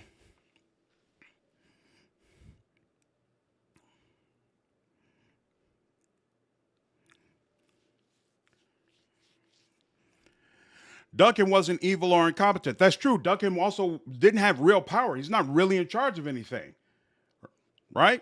And he only shows up for a hot second. The king was absolutely portrayed as incompetent. In fact, that was supposed to be, I can't remember the name of the main villain, but that was one of the reasons he wanted to knock dude off because he felt like he was incompetent and didn't take the role serious. Yeah, he was nice. He was very likable. But as far as his actual competency to be able to lead, questionable. To be honest with you, there are serious questions about even if what's-his-name didn't betray the Grey Wardens at the beginning of Dragon Age Origins, whether or not that was even a fight they could win. Or would they all just get routed and Ferelden would have been overrun anyway? So, no, his competency is definitely in question. Really excited about the backgrounds of Rook. Want to be a Grey Warden? Yeah. Yeah, I do not like the name Rook, but the backgrounds sound interesting. Right, Jacob, what is a book? Exactly. How many video game players feel? There's a female follower of the Qun in the Dragon Age 2 DLC that's technically a fighter. Oh, yeah. You're talking about the one that she's a famous chick who does a lot of comic book and video game stuff. I can't remember her name right now, but yeah, I remember you talking about the elf, right? Who's basically kind of like a spy. She was really cool to play with. I wonder if she'll pop back up. Just got about how did it win? Terrible. It could be good. 6 in one hand, half a dozen in the other. Giallo. I don't think it's terrible. I don't feel like we're headed towards another Andromeda situation, but I also don't feel like they've demonstrated it will be of the same level of quality as the previous Dragon Age games, but it's probably not possible for them to demonstrate that. So I'm looking forward to playing it. I feel like we're going to get a good game. Are we going to get a great game? Don't know about that, but I feel like we're at least going to get a good game. Based on organizations this time and not background. Right, so you pick your faction and then that basically starts you on the origin. That's pretty cool, Spelling Shield. I think that's super cool. Super cool. Hope they allow more detailed tactics setup like they did in Dragon Age 1 and 2. I don't remember 2 having tactics really, but 1 for sure. I think we will go to Weiss Hop. Yep, that's what I've heard as well, Czar, and I'm looking forward to it. Yeah, I have no idea who the Shadow Dragons are, but I'm not sure if that's because I haven't been watching the animated series or any of the comic books. And I think there's a book that was released that I haven't read as well. So I think I'm going to have to catch up on all of that so I have a better understanding about these groups that we're dealing with. Planning about that, we're okay. When it was the other way around, incompetent women and men, power as a matter of course. Yep, I agree, Didi. Hope the game is a great game for everyone playing. Yeah, I'm hoping so too, GM. A Blight or the Architect. I forgot about the Architect. That's right. The Architect doesn't die at the end of that DLC, but they never revisited him. Was he was Dragon Age 1, right? They never come. He's not even spoken about in Dragon Age 2 or 3. Not that I remember. I didn't even think about the Architect. Holy shit. Wow, that is a great call out. What is the Architect doing? Oh, snap. That's a great call out. Aren't the Grey Warrens mostly wiped out because they got mind control during Inquisition? Their numbers are significantly less, but Weiss Hop is their home base. So if there are any Grey Warrens left, they'll definitely be there. Bit off topic, but do you ever think we'll ever get a KOTOR 3? I hope so, Carpy. I hope so. I played the MMO specifically to go through the Revan section, and I was totally unimpressed. I do not think it's a proper way to end his story at all. So that's the one reason why I was really excited about the Knights of the Republic remake, because I was like, all right, if the remake does well, that gives the studio green light to say, all right, we need to do the rest of them. But the problem is I had no faith in that developer, and my lack of faith in them was justified when they had to push everything back, and it seems like we might not even get the game, get the remake. The people who really should be in charge of this are Obsidian. Obsidians are the one who could do justice to the Knights of the Old Republic license. I don't know. I understand it would have been an extra expense probably for Microsoft to pick that up, but I really wish they had. I really wish they had picked up Knights of the Old Republic, given it to Obsidian, let Obsidian remake 1 and 2, and then work on 3. There's no question that will move units. No question that will move units. But I can't complain because what I'm really hoping is happening is that Obsidian is going to be given control of the next Fallout, because it's obvious Bethesda is working on the next Elder Scrolls. So we should be able to get a Fallout game in between. That would be amazing. It's just conditional behavior. Like, don't do X, use Y more often, hold Z until threshold. In Dragon Age Origins, tactics basically let you plan out everything that your party member was going to do. Like, it got to the point by mid-game, when combat started, you didn't even need to do anything. Your party members were just a well-oiled machine. I don't like to. It's terrible only having 2 companions. I hate that change. I don't even like it that there's only 3 companions in Origins. Like, to me, CRPG roots, I want my party size to be 5 or even 6. But they decided, and this is part of the reason why people are calling it Dragon Age Mass Effect. We'll see whether or not it works, but especially after watching this, I'm not impressed. I'm not impressed. I got to be honest. I hated titles in Dragon Age 2 and Inquisition, such a pain to use. Rather have action, to be honest. Origin tactics was the best, though. Origin tactics were fantastic. Fantastic. Awakenings. Yeah, Awakenings was that DLC. But this doesn't look like a good showing. It could have been better. It definitely could have been better. I'm still excited. I'm still going to play it, but I absolutely agree it could have been better. Apparently, when they show the Grey Warren companion, he calls out Darkspawn. Yep, he does in the cinematic trailer. Why, though, is not clear. There's been nothing mentioned about an actual blight going on. So it's not clear why the Grey Warrens would be involved.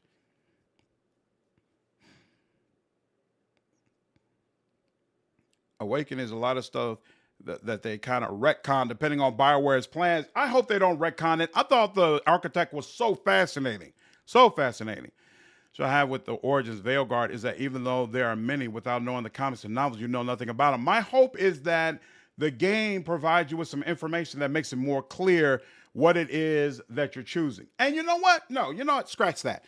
In Origins, you didn't really know what you were selecting, right? You might choose Dwarf Noble, but you didn't realize how awesome that was going to be. So I think with the Origin system, part of the game is experimentation. You try something out, you play it for an hour, just like any other game. Sometimes you have to do classes that way. You try something out for an hour, you might not like it. If so, go back to the drawing board. But I like choice. I like choice regardless, so I'm good with it. I'm good the way that they set it up.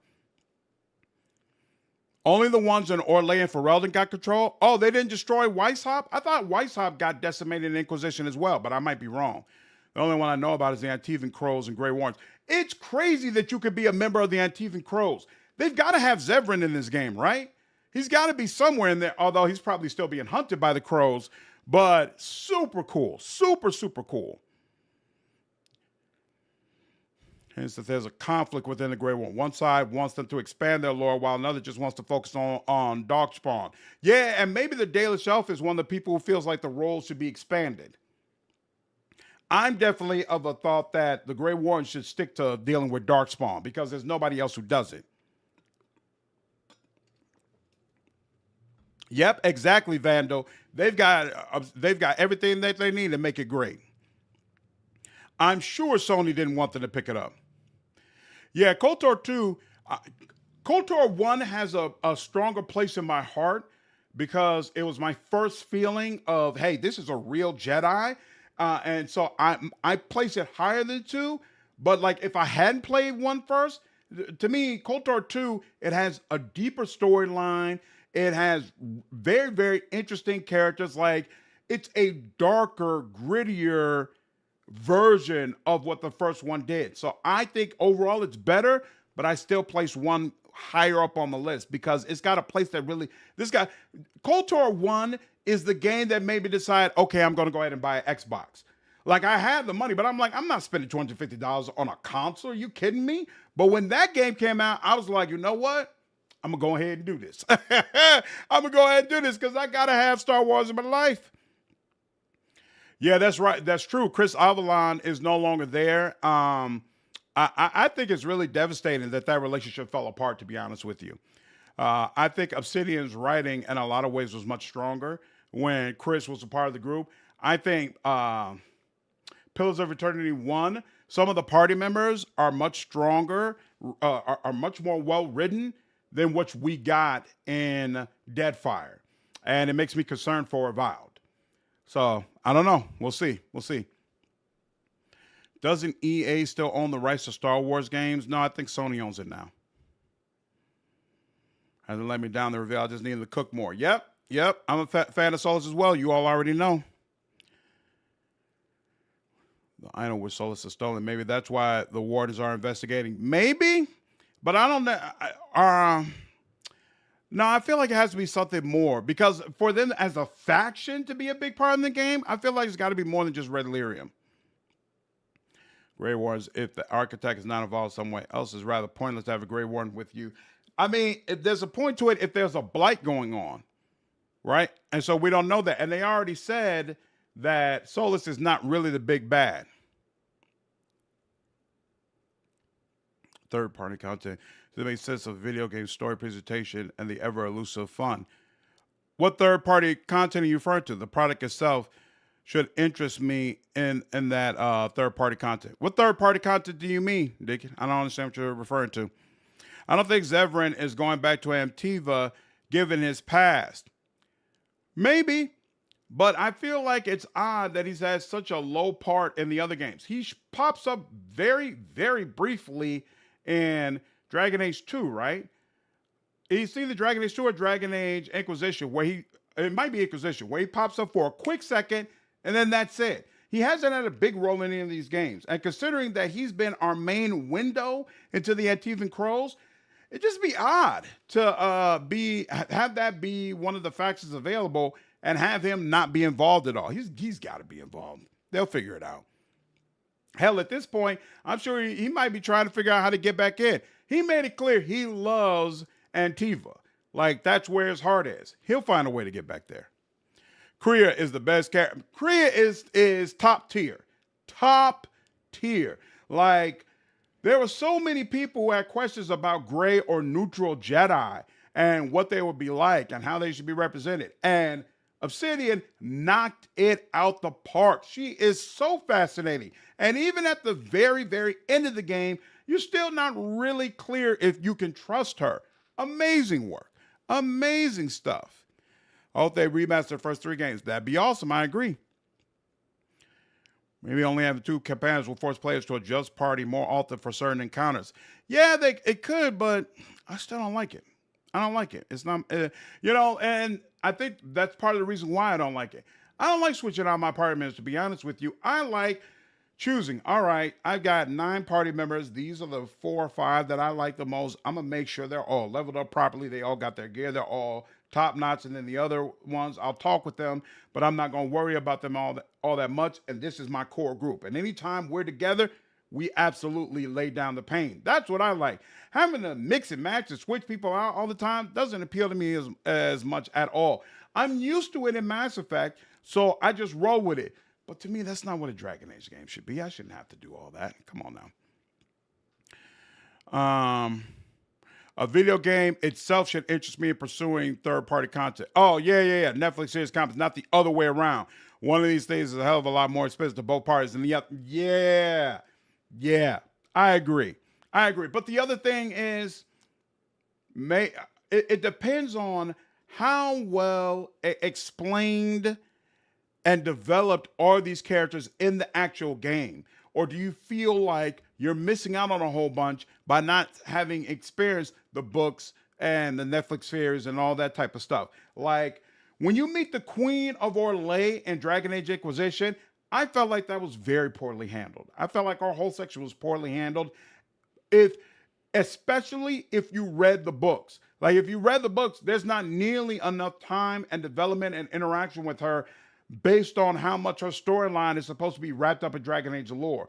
But even if you haven't read the books, if you're just going through the game, I feel like there's not enough meat on these bones considering what the buildup was like to getting there. So that was one of those situations where I felt like they're doing this to try to amp up something from one of their other properties, but even that, they're not doing it well. And the main villain in Dragon Age Origins, I feel like you understand and appreciate him so much more if you've read the books, and I don't think that's right. It would have been nice if they had put in some more into the game that fleshed out more of his backstory and made it more clear why so many people in Ferelden loved him. Why so many people in Ferelden was like, oh, you say the Grey Warriors are bad? Well, okay, fine. We'll go ahead and kill these people. Like, it made total sense if you read the book. To me, not so much if you just played the game. I'm not the type to accept just read the comic as for why I presentate. Yep, I agree. Yeah. I want Isabella to come back for a decent cameo. For sure. I was a big fan of Isabella. And switch the party. Party players will play suboptimally to get their favorites or romance options in the party. That's a lot of times what I do. When I know that I have to switch out party members all the time, then I specifically play a class or type of character that meshes well with the one character who I know I want to keep in the party.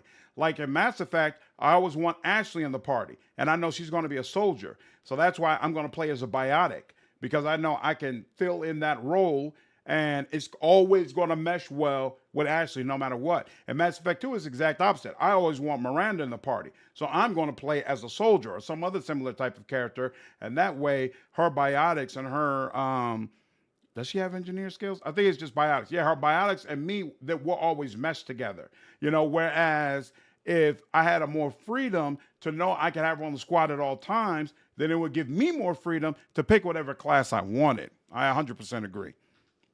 I think Wrath of the Rise is one of the best combat story I've ever played. Level of power. And you get so many party members that it gives you the freedom to be able to choose whatever class you like. No matter what type of build you want to play, you'll be able to easily put together the characters that you want to have and still have room to switch one of them out when you have to use a specific party member for a specific story or whatever. This is why I prefer teams of 5 or 6. It gives the players so much more freedom to play exactly the way they want to play. You know, they play $70 for an incomplete story world. Yeah, we'll see. And the cast vote satisfied characters. Hopefully it's not like that. My squad was Sarah, Dorian, and Bull. Switching was painful. Exactly. Exactly. Just trying to look at the other side of this objectively. It's painful because when you switch, that means you're not able to see the content for the particular character that you would prefer. Like for me, I already know my squad is probably always going to consist of the Dalish Elf and Harding, right? So that he looks like a tank type character. Harding is a rogue type character. I'll probably have to play as a mage. Now, let's say there's a quest that specifically involves the necromancer, right? So I have to have the necromancer on my squad. Well, either I take out Harding, who's going to be the rogue. She's probably going to be the lockpicker, and she's probably going to help with a lot of my long-range damage, long-range physical damage, non-magic damage, right? So if I take her out, I lose access to all that. Well, I can't do that because I'm definitely going to need to have lockpicking available on my squad. So she's got to stay. So then that means I got to take out the Daily Shelf Grey Warden, right? Which means all the Grey Warden content and reactivity he would have provided for that quest is not going to be available to me. His tanking is not going to be available to me. So now I'm going to have two mages and a rogue, no tank. Maybe that works in this game. Maybe it doesn't, right? So it's stuff like that where it's like, why wouldn't you just give me the flexibility to have the people that I want and then switch out as need be? That's what that larger party size provides. And that's why having the switch is so annoying. It is so annoying. Once as ever, video games are super hard to make. Yep. They have to pragmatically cut stuff. I'm sure the writers always want to put more content again. Exactly. And that's why you have to look at all this in a measured sort of way. And always realizing everything is not possible. And that's why I didn't drag BioWare in the video that I released. I'm not dragging them at all. In this video, you all haven't seen me drag them on that live stream. I've mentioned things that I don't like, but I've also tried to balance that with some things that I thought were cool, because I understand it's very, very difficult to make games, and it's very, very difficult to make good games. And so I try to keep all this in mind when I'm providing the commentary. Then, like, I won't pay a fortune for a cartoony game. Yeah, hopefully it doesn't end up cartoony, but if it does, I can absolutely understand why you feel that way. So far, what two companions would be your staples? Like, I said Harding. I don't know if Harding is going to be a staple, but I can guarantee you the Dalish Elf, me and him, we going to be peas in a pod. No doubt about it. See, I always play a sniper and almost always brought Garrus. He was my spotter. That's an awesome mix. I just want to keep my evil baby mama Camilla at the party. See, everybody's got their favorites. Everybody's got their favorites.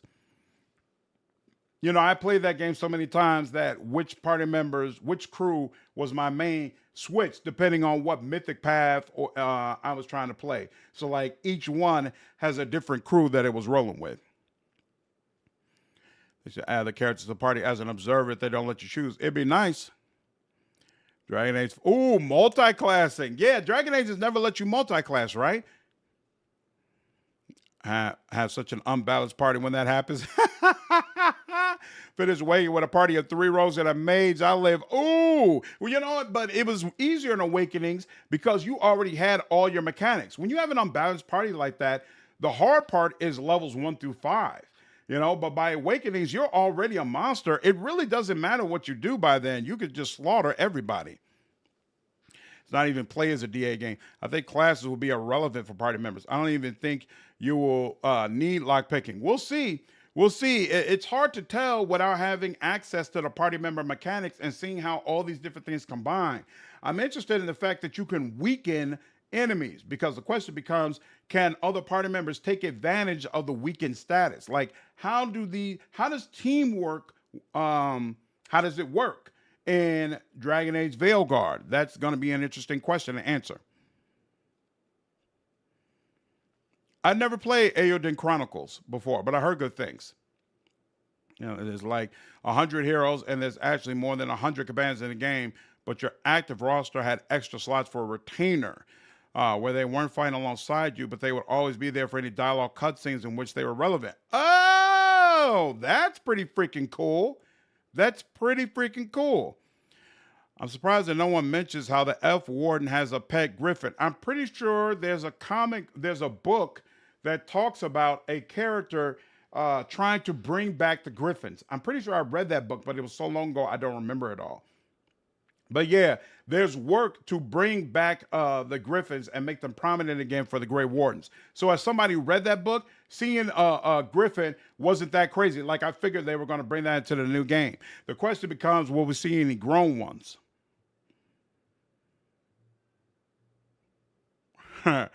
Yes, squad building might be out the window, but that would be unfortunate. Do you think the book is as good as Origin Story? Because I've never heard of the book till now.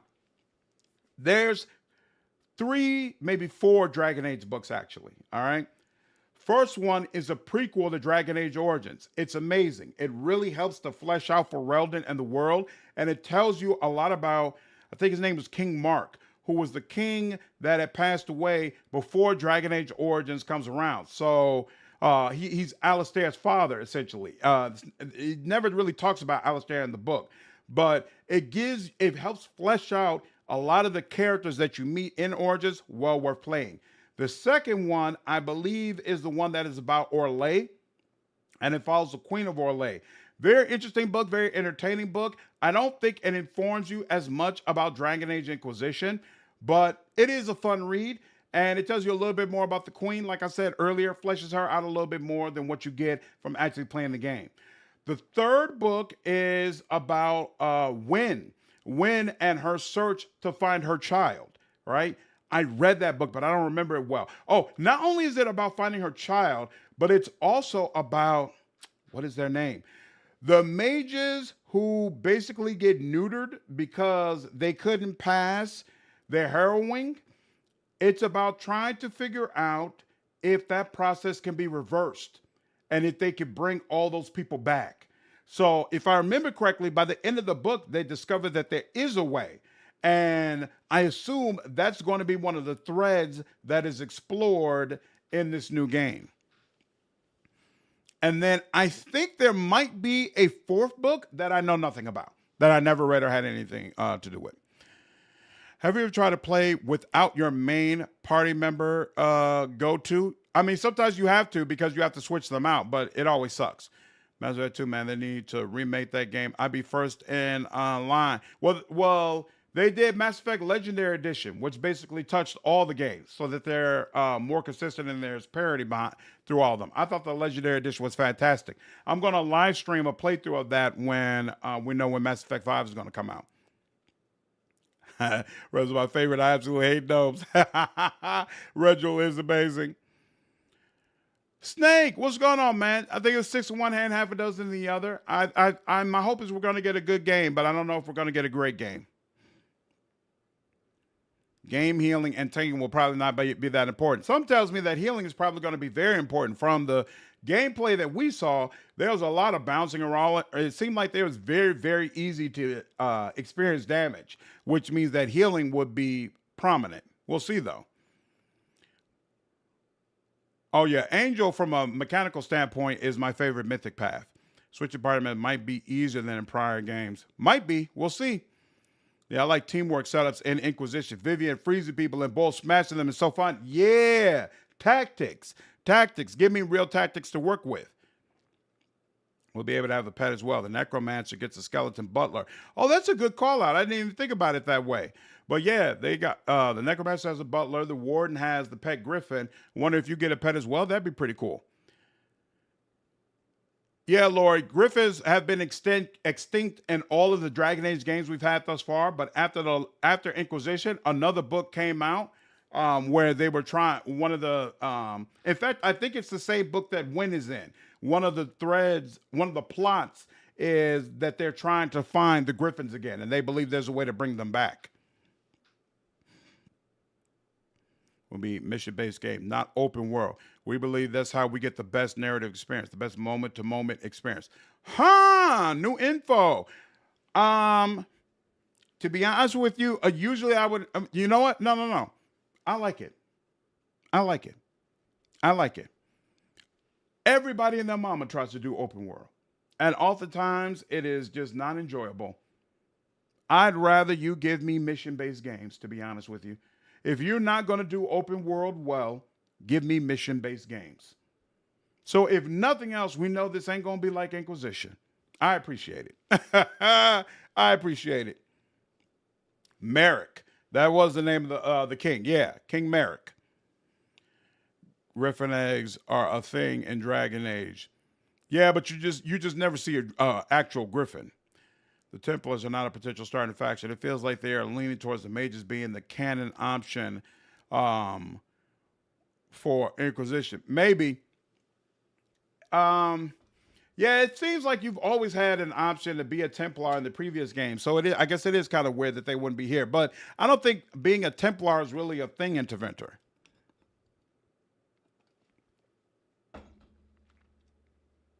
I think Cole is in the same book that the Queen is in, Lori. Tranquil. Yes, yes. Supposedly there's a way to reverse tranquility.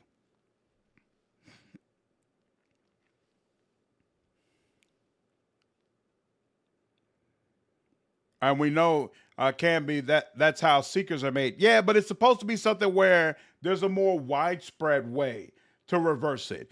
So seekers do it like one by one, but I think there's supposed to be a way like, hey, bring like the majority of them back, if I remember correctly from the book. Yeah, given that Alistair as a Templar, but her being a former warden is really neat because she was harrowed with Duncan. They came up together. Yeah, I don't remember all that. Was she in one of the books? Is the story of the four... I don't remember that, Road Wrecker. Damn, I missed that. What's going on, Gifu? Don't worry, it'll be up in the live section. You'll be able to go back and see it. I enjoy some aspects of the gameplay for sure. Was having Santa on my team enchantment. I'm sure Santa will be in there, and I really hope we get some more information about what he actually is.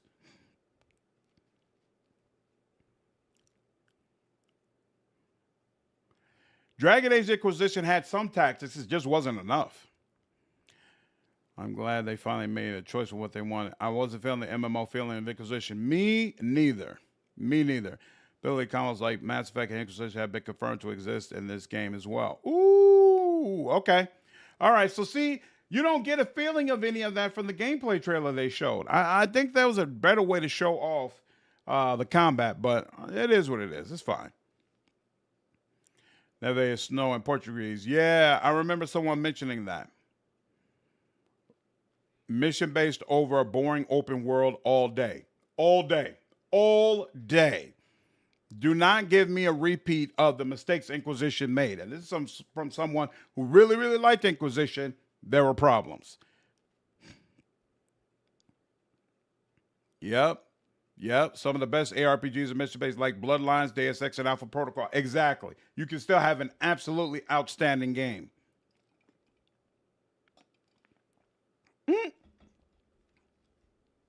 Yeah, Templars and Tevinter, it's not really a thing. See, I love the open world exploration effects questing in Tevinter. Like, I wish we'd had a more open world in Origins and 2.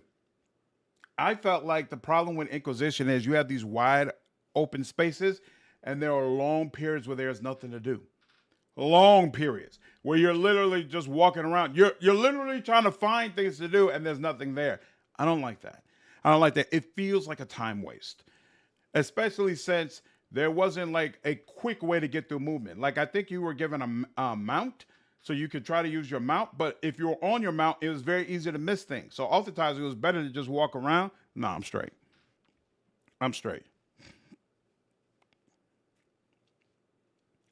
Yeah, Samet, the Templars basically serve mages and Tevinter. So it works totally differently than anything else we've seen.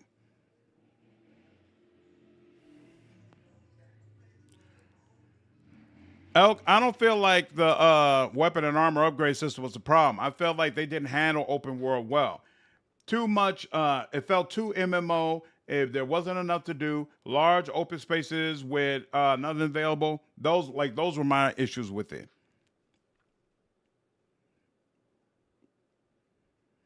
Is one of those Lyrium doors from the Descent? Not sure. Why they placed another Ice Mage? Why not bringing back Vivian? Because it's possible that Vivian is the leader of the Chantry. They can't have any Cassandra. Yeah, now that I think about it, they couldn't even do Cassandra. You can X out everything I said about that. I forgot about that. Cassandra, Vivian, and Leliana were all options to potentially be the grandmother of the Chantry. So none of them could be in that position with your party. Spent like 80 hours in the hinterlands. You're right. It's the same open world design as Dragon Age Inquisition. Even mentioned this game? The Veilguard is going to have the same open world design as Dragon Age Inquisition? Because if so, that's not mission based. That's like the exact opposite of what they just mentioned. GM, there was plenty of stuff to do. There was also long periods where there was absolutely nothing to do. And a lot of the stuff to do was repeating the same thing over and over again. It absolutely had an MMO feel. Shale and Wynn popped up. They went out together at the end of Origins. I'm pretty sure Wynn is dead now. I'm pretty sure she died in the book she was in. Mission base is fine as long as they're really fleshed out. Home base where you could talk to companions, do activities. Exactly. There'll be a party skill mechanic, but as far as overhead tactical, I don't think that'll be in the game. Yeah, I don't think so either. But I'm fine with the ME2 combat system. Mm-hmm.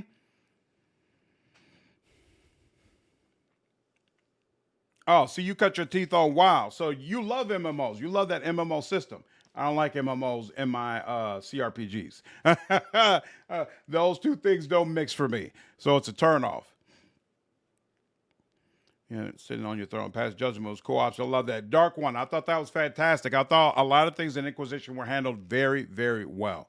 Very well. I felt like there were a lot of nonsense to do on the maps in Inquisition. Collectible nonsense. MMO nonsense. Yes. Yes. Yes. Right. The Divine. Yeah, either Cassandra, Vivian, or Leliana, based on your decisions in Inquisition, one of them has been named as the Divine. So none of them could be a party member for you.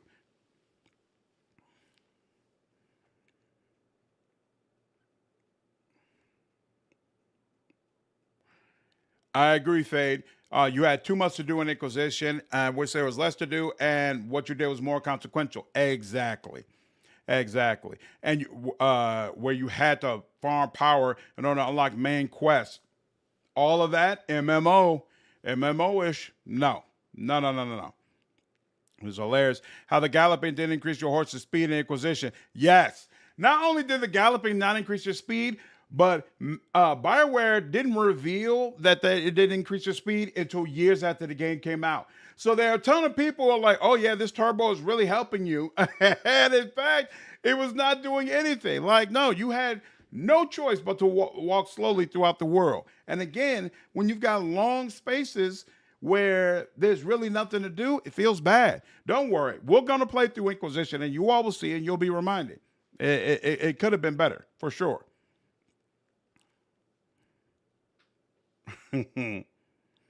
Exploration wasn't even rewarding in Inquisition. Your reward usually was a mediocre crafting schematic. And XP. Yep, just better design. Check the interview.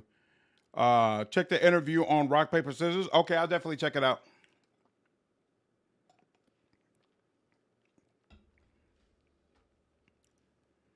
Have you played an MMO before, GM?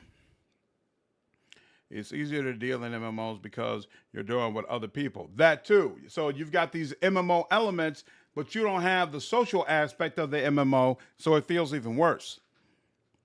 You were forced to farm fade risk to get enough power to proceed with the game, which was a band-aid for the fact that the story was pretty short. I loved Inquisition as well, but I 100% agree with what you're saying. They mentioned home base in an interview too. Okay, I'll check it out. My Templar Warrior made Leliana Divine. In fact, what am I thinking? We might as well. You know what? I'm sorry, I won't bring it up. I don't know how Rock, Paper, Scissors feels about people just watching their content. Otherwise, I just bring up the interview right now and we just watch it together. But, you know, different content creators feel differently about folks live reacting to the stuff that they do. Some people feel like, you know, you're taking views away from me when people could be watching me. Other people are like, no, react to it. give my content more exposure, et cetera, et cetera. I don't know where rock, paper, scissors stands. I never understand how people like Asmongold and the rest of them figure out what content is okay to look at and what content is not okay to look at.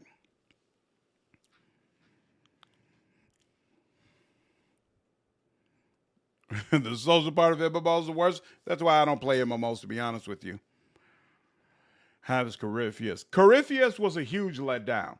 Like the beginning of the game, especially his introduction. So, first of all, finding out about him in Dragon Age 2, amazing. His introduction in Dragon Age Inquisition, amazing.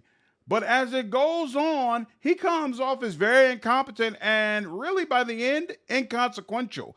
And that's unfortunate. I feel like he could have been much better.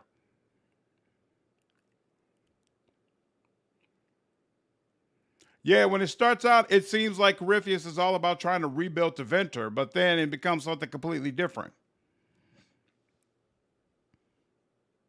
Oh, it's written. Oh. I don't think Hasman gives a damn. You're probably right. Here, hold on. Scissors, Dragon Age. Let's see. Dragon Age, Veilguard.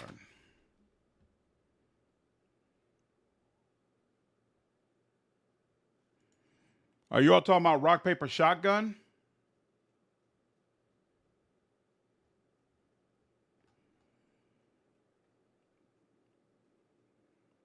No, this is just this isn't an actual interview. But you all said, right, I see that. But you all said it's on here. Let me check to be sure. What site is it on?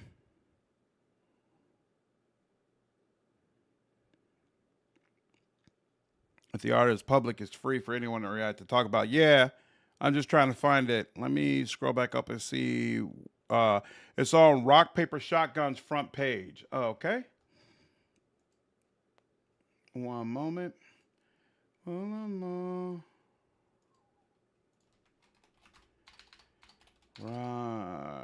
Rock, paper, shotgun. Oh, here we go. The first 45 minutes, Dragon Age of Veilguard feel as much like Mass Effect 2 as Inquisition. All right, here, hold on.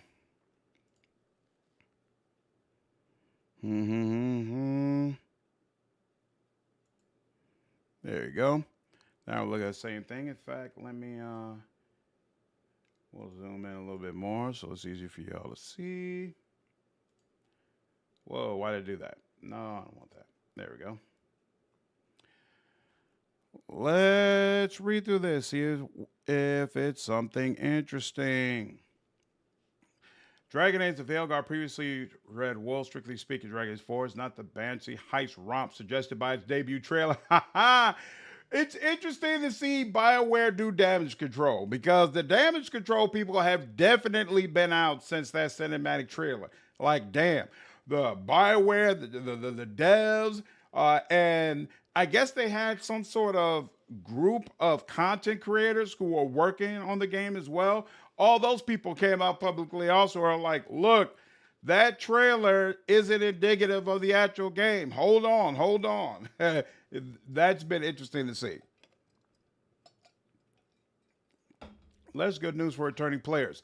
Going by, also, you saw a 45-minute segment at Summer Game Fest is more of a single character action RPG plus entourage than a proper party-based affair in the vein of DAI. You do get a party drawn from a retinue of 7 larger-than-life romanceable. All of the party members are romanceable, even the old guy? That's kind of funny. Encompassing a range of classes, abilities, and go-faster hairdos, but control of the party has been streamlined, and there's a God of War-like emphasis on booting Fade demons into pits. A lot of people are not going to like that, I'm sure. Corypheus' failure also leaves room for Solas to step in, which is why the twist is so effective. Yep, for sure. The first 45 midfield must, yeah, it's a damn shame they chose the All-Star. They did. Can you imagine that world, Unreal 5 with slightly more realism? Yeah, I'm looking forward to someone really taking advantage of Unreal 5 and providing that realistic world we're looking for. They are all player sexual, apparently. I wonder if they like you regardless of gender as well. So, I guess they're going for the Baldur's Gate 3. Look for it. Ages must? No, it's not age. I'm not saying it from the standpoint of like it's a bad thing that the older guy is available for romance. I'm saying it from the standpoint of when is a game allowed that? Usually, if there's an older person in the party, that person is not romanceable. Tell me if I'm wrong, but I would say that's the case.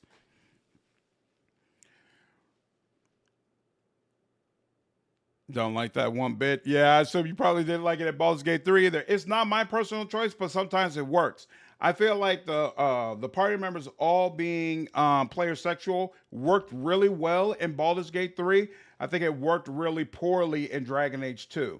We'll see if they do a better job of it here. What do you think is worth? Limit the party a limit to 3 or limit the number of abilities per character to 3? Oof. For me personally, limiting the party size is worse, but limiting the amount of abilities to 3 is also pretty crappy. Dragon Age 2 compatibles were also all by, yep, except for the DLC romance option. Yep, that's true. That's true. No, the combat aspect I don't like one bit, and it's more reliance on flashy combat than party members. All right, if you're finally hoping for a top-down tabletopper like the Bio RPGs of old, you might be disappointed. I was not expecting that, so that's fine. But wait, there's yet more news. The slice of game intro I saw reminded me of the amazing Mass Effect 2, partly because it starts in the middle of a catastrophe, as creative director John Epler put into our presentation at the beginning, which feels like the ending of another game. For real, spoilers for Inquisition as DLC. Yeah, this is Solas, right? It's a work of Solas, Inquisition's wry and unreadable elf mage. Ancient god, many centuries ago, Solas imprisoned the other, even naughtier elf gods in another dimension, the Veil, sealing them away at the cost of the magic, freedom, and immortality of the elven race. Now Solas is performing a ritual to rip down the Veil down, a change of heart that threatens to render Thedas uninhabitable for anybody who isn't an elf god or a demon.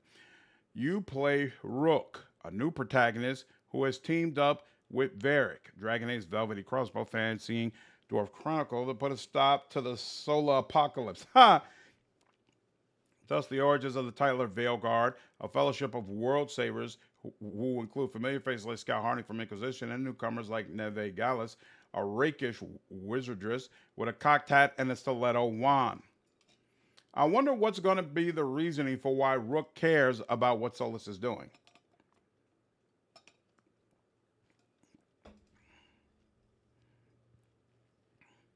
Party size should be 4. That would be preferable. It was the best CRPG of Wise and Rather Righteous. I need an ad blocker. You're probably right. And party size might be a way to artificially force multiple playthroughs so you see all the content. Yeah. And that's also honestly part of the reason why I hate it, because I feel like that's kind of what the devs do to you. I really don't like much the player sexual way. Like, come on, we were just talking about Dorian. Right. One of the best gay characters I've ever experienced, for sure. Dorian should absolutely be a companion, but I'm not going to go out the window yet and say that he's not a companion. He might be. It might just be that we have to unlock him later on. Rook cares because he lives in the world Solas is going to blow up. Yeah, but why does Varric see Rook as someone that he should trust and someone that he should be aligned with? Like, I hope they do a good job of setting this up and explaining why that makes sense. Because this is a first, right? And all the other games, you pretty much start on your own. And then you are thrown into situations where you have to be aligned with these people. But in this, it almost seems like you're aligned from the very beginning, which is odd. Smaller ability bar is a real kicker. All right. Rook is a custom protagonist. In Dragon Age, character creator has seen a massive glow up. It allows you to shape your character's body shape for the first time in the series by twiddling around with what Bioware absolutely aren't calling the triangle of girth. Includes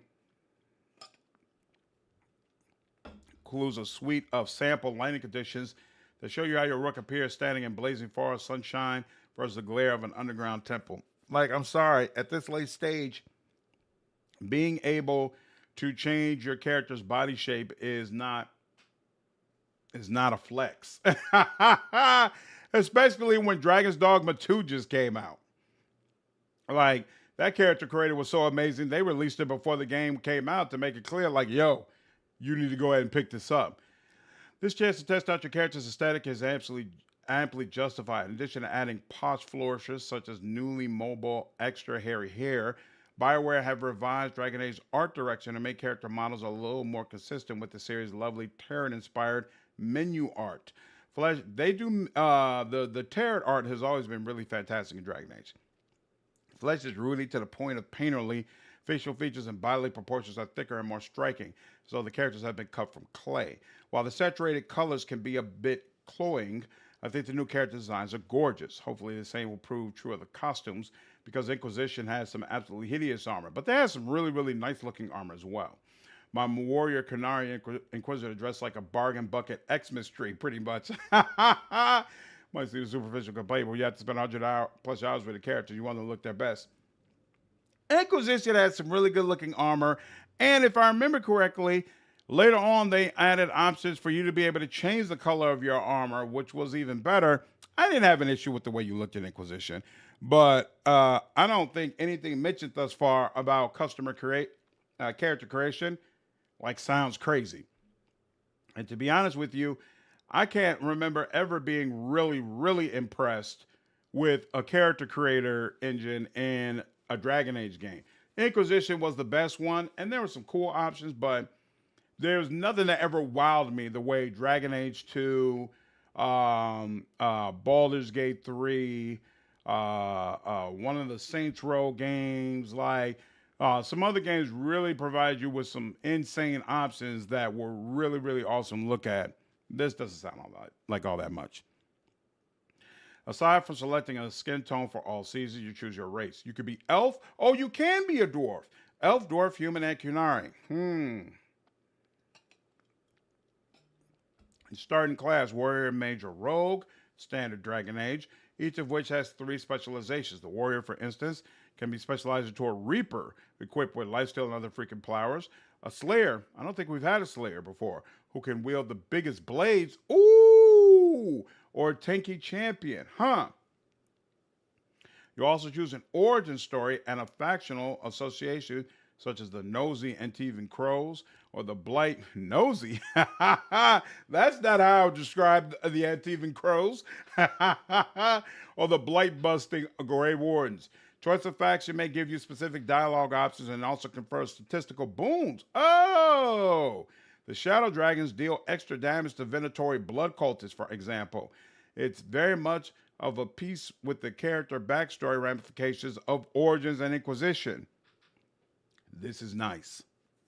That is nice. That I'm looking forward to. That's actually really, really freaking cool. I might like this Origin system more than I like the one in Dragon Age Origins, to be honest with you. Because as cool as the Origins were in Dragon Age, and as much as I like the callback to them, for the most part, your origin didn't matter after the beginning of the game, right? Unless you were back in a specific quest or a specific part of the game that referenced back to what you went through, that was pretty much it. But it sounds like they're saying, we're going to bring Origins back again, but this time you're going to get specific dialogue options. People are going to react to you in a specific way, and you're going to get specific statistical boons based on what you've chosen. I like that. I like that. That actually sounds pretty cool.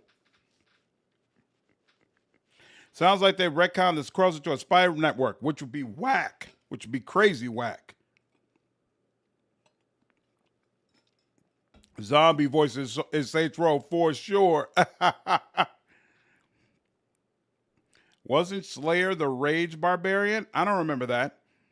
Just Just watched your reaction to the trailer. It was incredibly good. Awesome. Appreciate it. But I have a question. Shadow Dragons are something we need to know about? Seems like it. Yeah, it seems like Shadow Dragons will be one of the factions you could potentially be. I doubt your backstory will matter much either outside of the early part of the game. We'll see, but seems like if I'm a Grey Warden, that's going to matter. That should matter to a lot of people. It should, but you might be right. It might not. The combat, though, that's more of a departure. Is this, this is a new screenshot, actually, but it's of the area we went through. Okay, was there another screenshot? I actually was ignoring those. And there's this one up here, okay, with the party members. I thought I saw that before. That's more departure. Like chess boxes and spike shoulder pads, Dragon Age games with long alternating between real-time fisticuffs and freeze-time planning. Veilguard is still about collaborating with party members and pulling out those precious synergies where you prime an enemy with an ability or spell and detonate it with another. But going by the skirmishes I saw, it's much less elaborate. Our old friend, the ability wheel, is back, but it only has 3 ability slots from each party member, and there doesn't appear to be much scope to position characters on the field or set up terrain traps and the like. That's the way I felt looking at the trailer. So, honestly, maybe that's part of the reason why they didn't show us gameplay from a later section with more mechanics, because they're like, this is what it is, so we might as well just say that from the very beginning. If so, that is definitely disappointing. The ability to design itself is close to that of a purebred actioner, with quick recover prompts, boss battles in which you roll through puddles of incoming area of effect, and the aforesaid hoofing of baddies into crevices. It's recognizably a continuation of Inquisition, which also lets you shove enemies into things, but it's more refocused and reflex-driven. The introductory area set in the Magiocracy of Tevinter, where there are little castles in the sky, support this with a brace of corridor shooter devices, such as zip lines between levels. How much of this is a reflection of our demo being taken from the early game? I can't really comment on how the battles might evolve, but Epler told me that the introductory Tevinter geography is definitely not representative of later regions. Veilguard is no open worlder, but you can expect hinterlandy areas that are designed for exploration. And it's here, I hope, that the revised combat might rediscover some of Dragon Age's older complexity. Veilguard also brings back base management for Inquisition. Ooh! Though Epler says it's not on the same level as ruling over Skyhold. Makes sense, you're leading a crack squad, not a rogue nation. I miss being able to choose Skyhold's curtains, though. I just want a throne where we can judge people. If we have that, that's good enough. Yeah, the ability wheel seems very unwieldy to me, but maybe it'll make more sense once you're actually playing this. Maybe a renamed Barbarian, but also might be something new. Was Reaver, not Slayer. That's what I thought. So Reaver is in there. I don't know what Slayer is. But Rook is the name of the character before he gained some kind of power after what he did disrupting the plans of Solas. Maybe. I hope we get a name a little bit more epic than Rook at some point. Didn't give any complex combat vibes whatsoever. I agree with you. It's too zoom combat gameplay dodge. Yeah. I wasn't impressed. I'll be honest with you about that. If I have misgivings about the fighting, it's an unambiguous pleasure to return to the comfortingly dark fantasy world of Thetis and reunite with some of Inquisition's finest. Our demo includes some encounters with Solas himself, who is still one of BioWare's most engaging creations in being at once empathetic and calculating and sorrowful and sinister. Though he's less enthralling, of course, now that we know who he really is. Never liked Varric as much as BioWare does. His twinkly-eyed roguishness has always felt rather phoned in, but he performs well as a kind of North Star when navigating the saga's louder, brasher, and trixier personalities, such as Sarah, who I really hope is in this one. That's interesting for this person to say they don't like Varric, but they love who's probably one of the most loved Dragon Age characters. It's not just BioWare who loves him, but he's really hoping Sarah is going to be in this game, who is probably one of, if not the most despised party members in the entire series. That's awesome. I wouldn't mind Sarah being in the game, but I'm not like looking forward to her either. I also approve of BioWare's classic party trick of upgrading a side character like softly spoken Scout Harding into a front row badass. Yep, And to circle belatedly back to those Mass Effect 2 comparisons, I like that Veilguard's openly dialogue choices engage immediately with the prospect of losing major characters. Yep. So do I. So do I. The whole game has the makings of another suicide mission, given that you're up against a guy with the ability to collapse dimensions. 100%.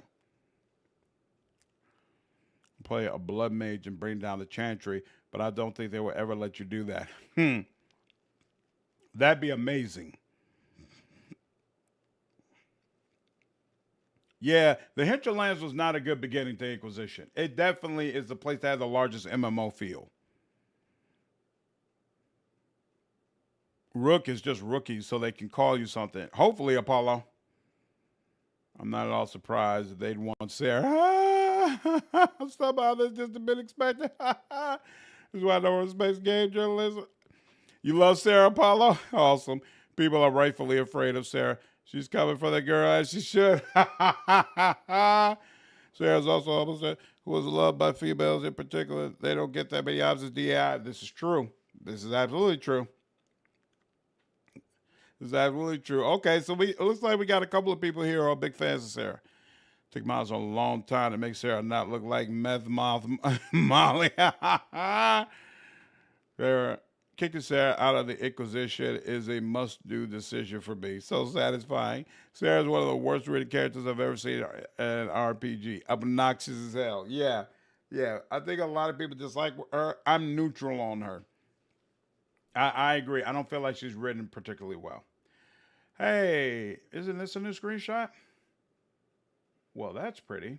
Wonder where this is. Looks like where who are these? The Fortune faction.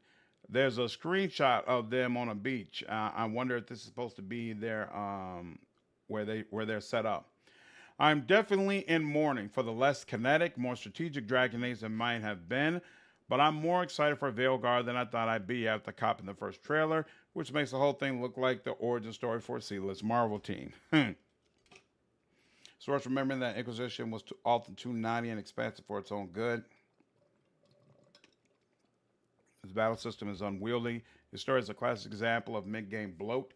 And while Skyhold is a grand and imposing place, it's also a managerial nightmare in which you routinely forget where the crafting tables are 70 hours in. If Veilguard can carve out the cruft without reducing party members to sidekicks, it could be the soft reboot this long-absent RPG series needs. Just please lay off the ghastly tinted chainmail this time. The kid already deserved better. I don't think the armor in Inquisition is nearly as bad as what he's trying to make it, but I see his point. All right. I think we've pretty much walked through all things Dragon Age at this point. There's some good, there's some bad. Overall, I definitely plan to play this game. Definitely plan to do content for this game. I'm more excited now than I was before the information started rolling out. I know a lot of you are down, and that some of you feel like this is going to be trash. I'm not convinced this is going to be trash. I'm still hoping for a quality game, and that's what I'm counting on. So I'm absolutely going to be following this, doing content for it, and we'll live stream it and experience the game together when it comes out. But that's all for now. I might maybe hop on later on today and go through some Dragon Age Origins playthrough, but I'm starting to feel a little drowsy, I think, from the opioid, and I think some of the pain is returning as well. So need to do another round of medications, chill out for a little bit, and then we'll see. I might be able to hop on. But anyway, I appreciate all of you jumping in. Hope you have enjoyed the stream, and I will see you in the next stream. Take care.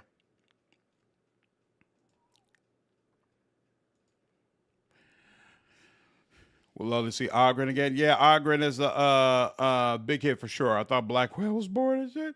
Blackwell is really nice if you bring him with you on a regular basis and combine him with Cassandra. Him and Cassandra, I think, is a great combination. Yep, always a pleasure, Deacon. Take care, dude. Yep, take care, GM. Have a good one. Take care, John. Have a good one, Keck. Yeah, I think I'm going to go do exactly that. Take a nap, get some rest. Yep, thanks, Darlo. Glad you're able to join, dude. Take care, Mouse. Have a good one, Salmon. Conchu, always good to see you, man. Yep, take care, John. Have a good one, Dee Dee. Glad you enjoyed the stream. Gifu, are you going to do a video on the new Avowed news? Absolutely. Yep, I'm going to work on that sometime today, in fact. So I plan to have it up tomorrow. Yeah, Blackwall and Veilguard, great combination for sure. Take care, Chris. Have a good one, Czar. Take care, Dee Dee. Thanks, Apollo. Glad you enjoyed it, dude. I had a lot of fun going through this with all of you.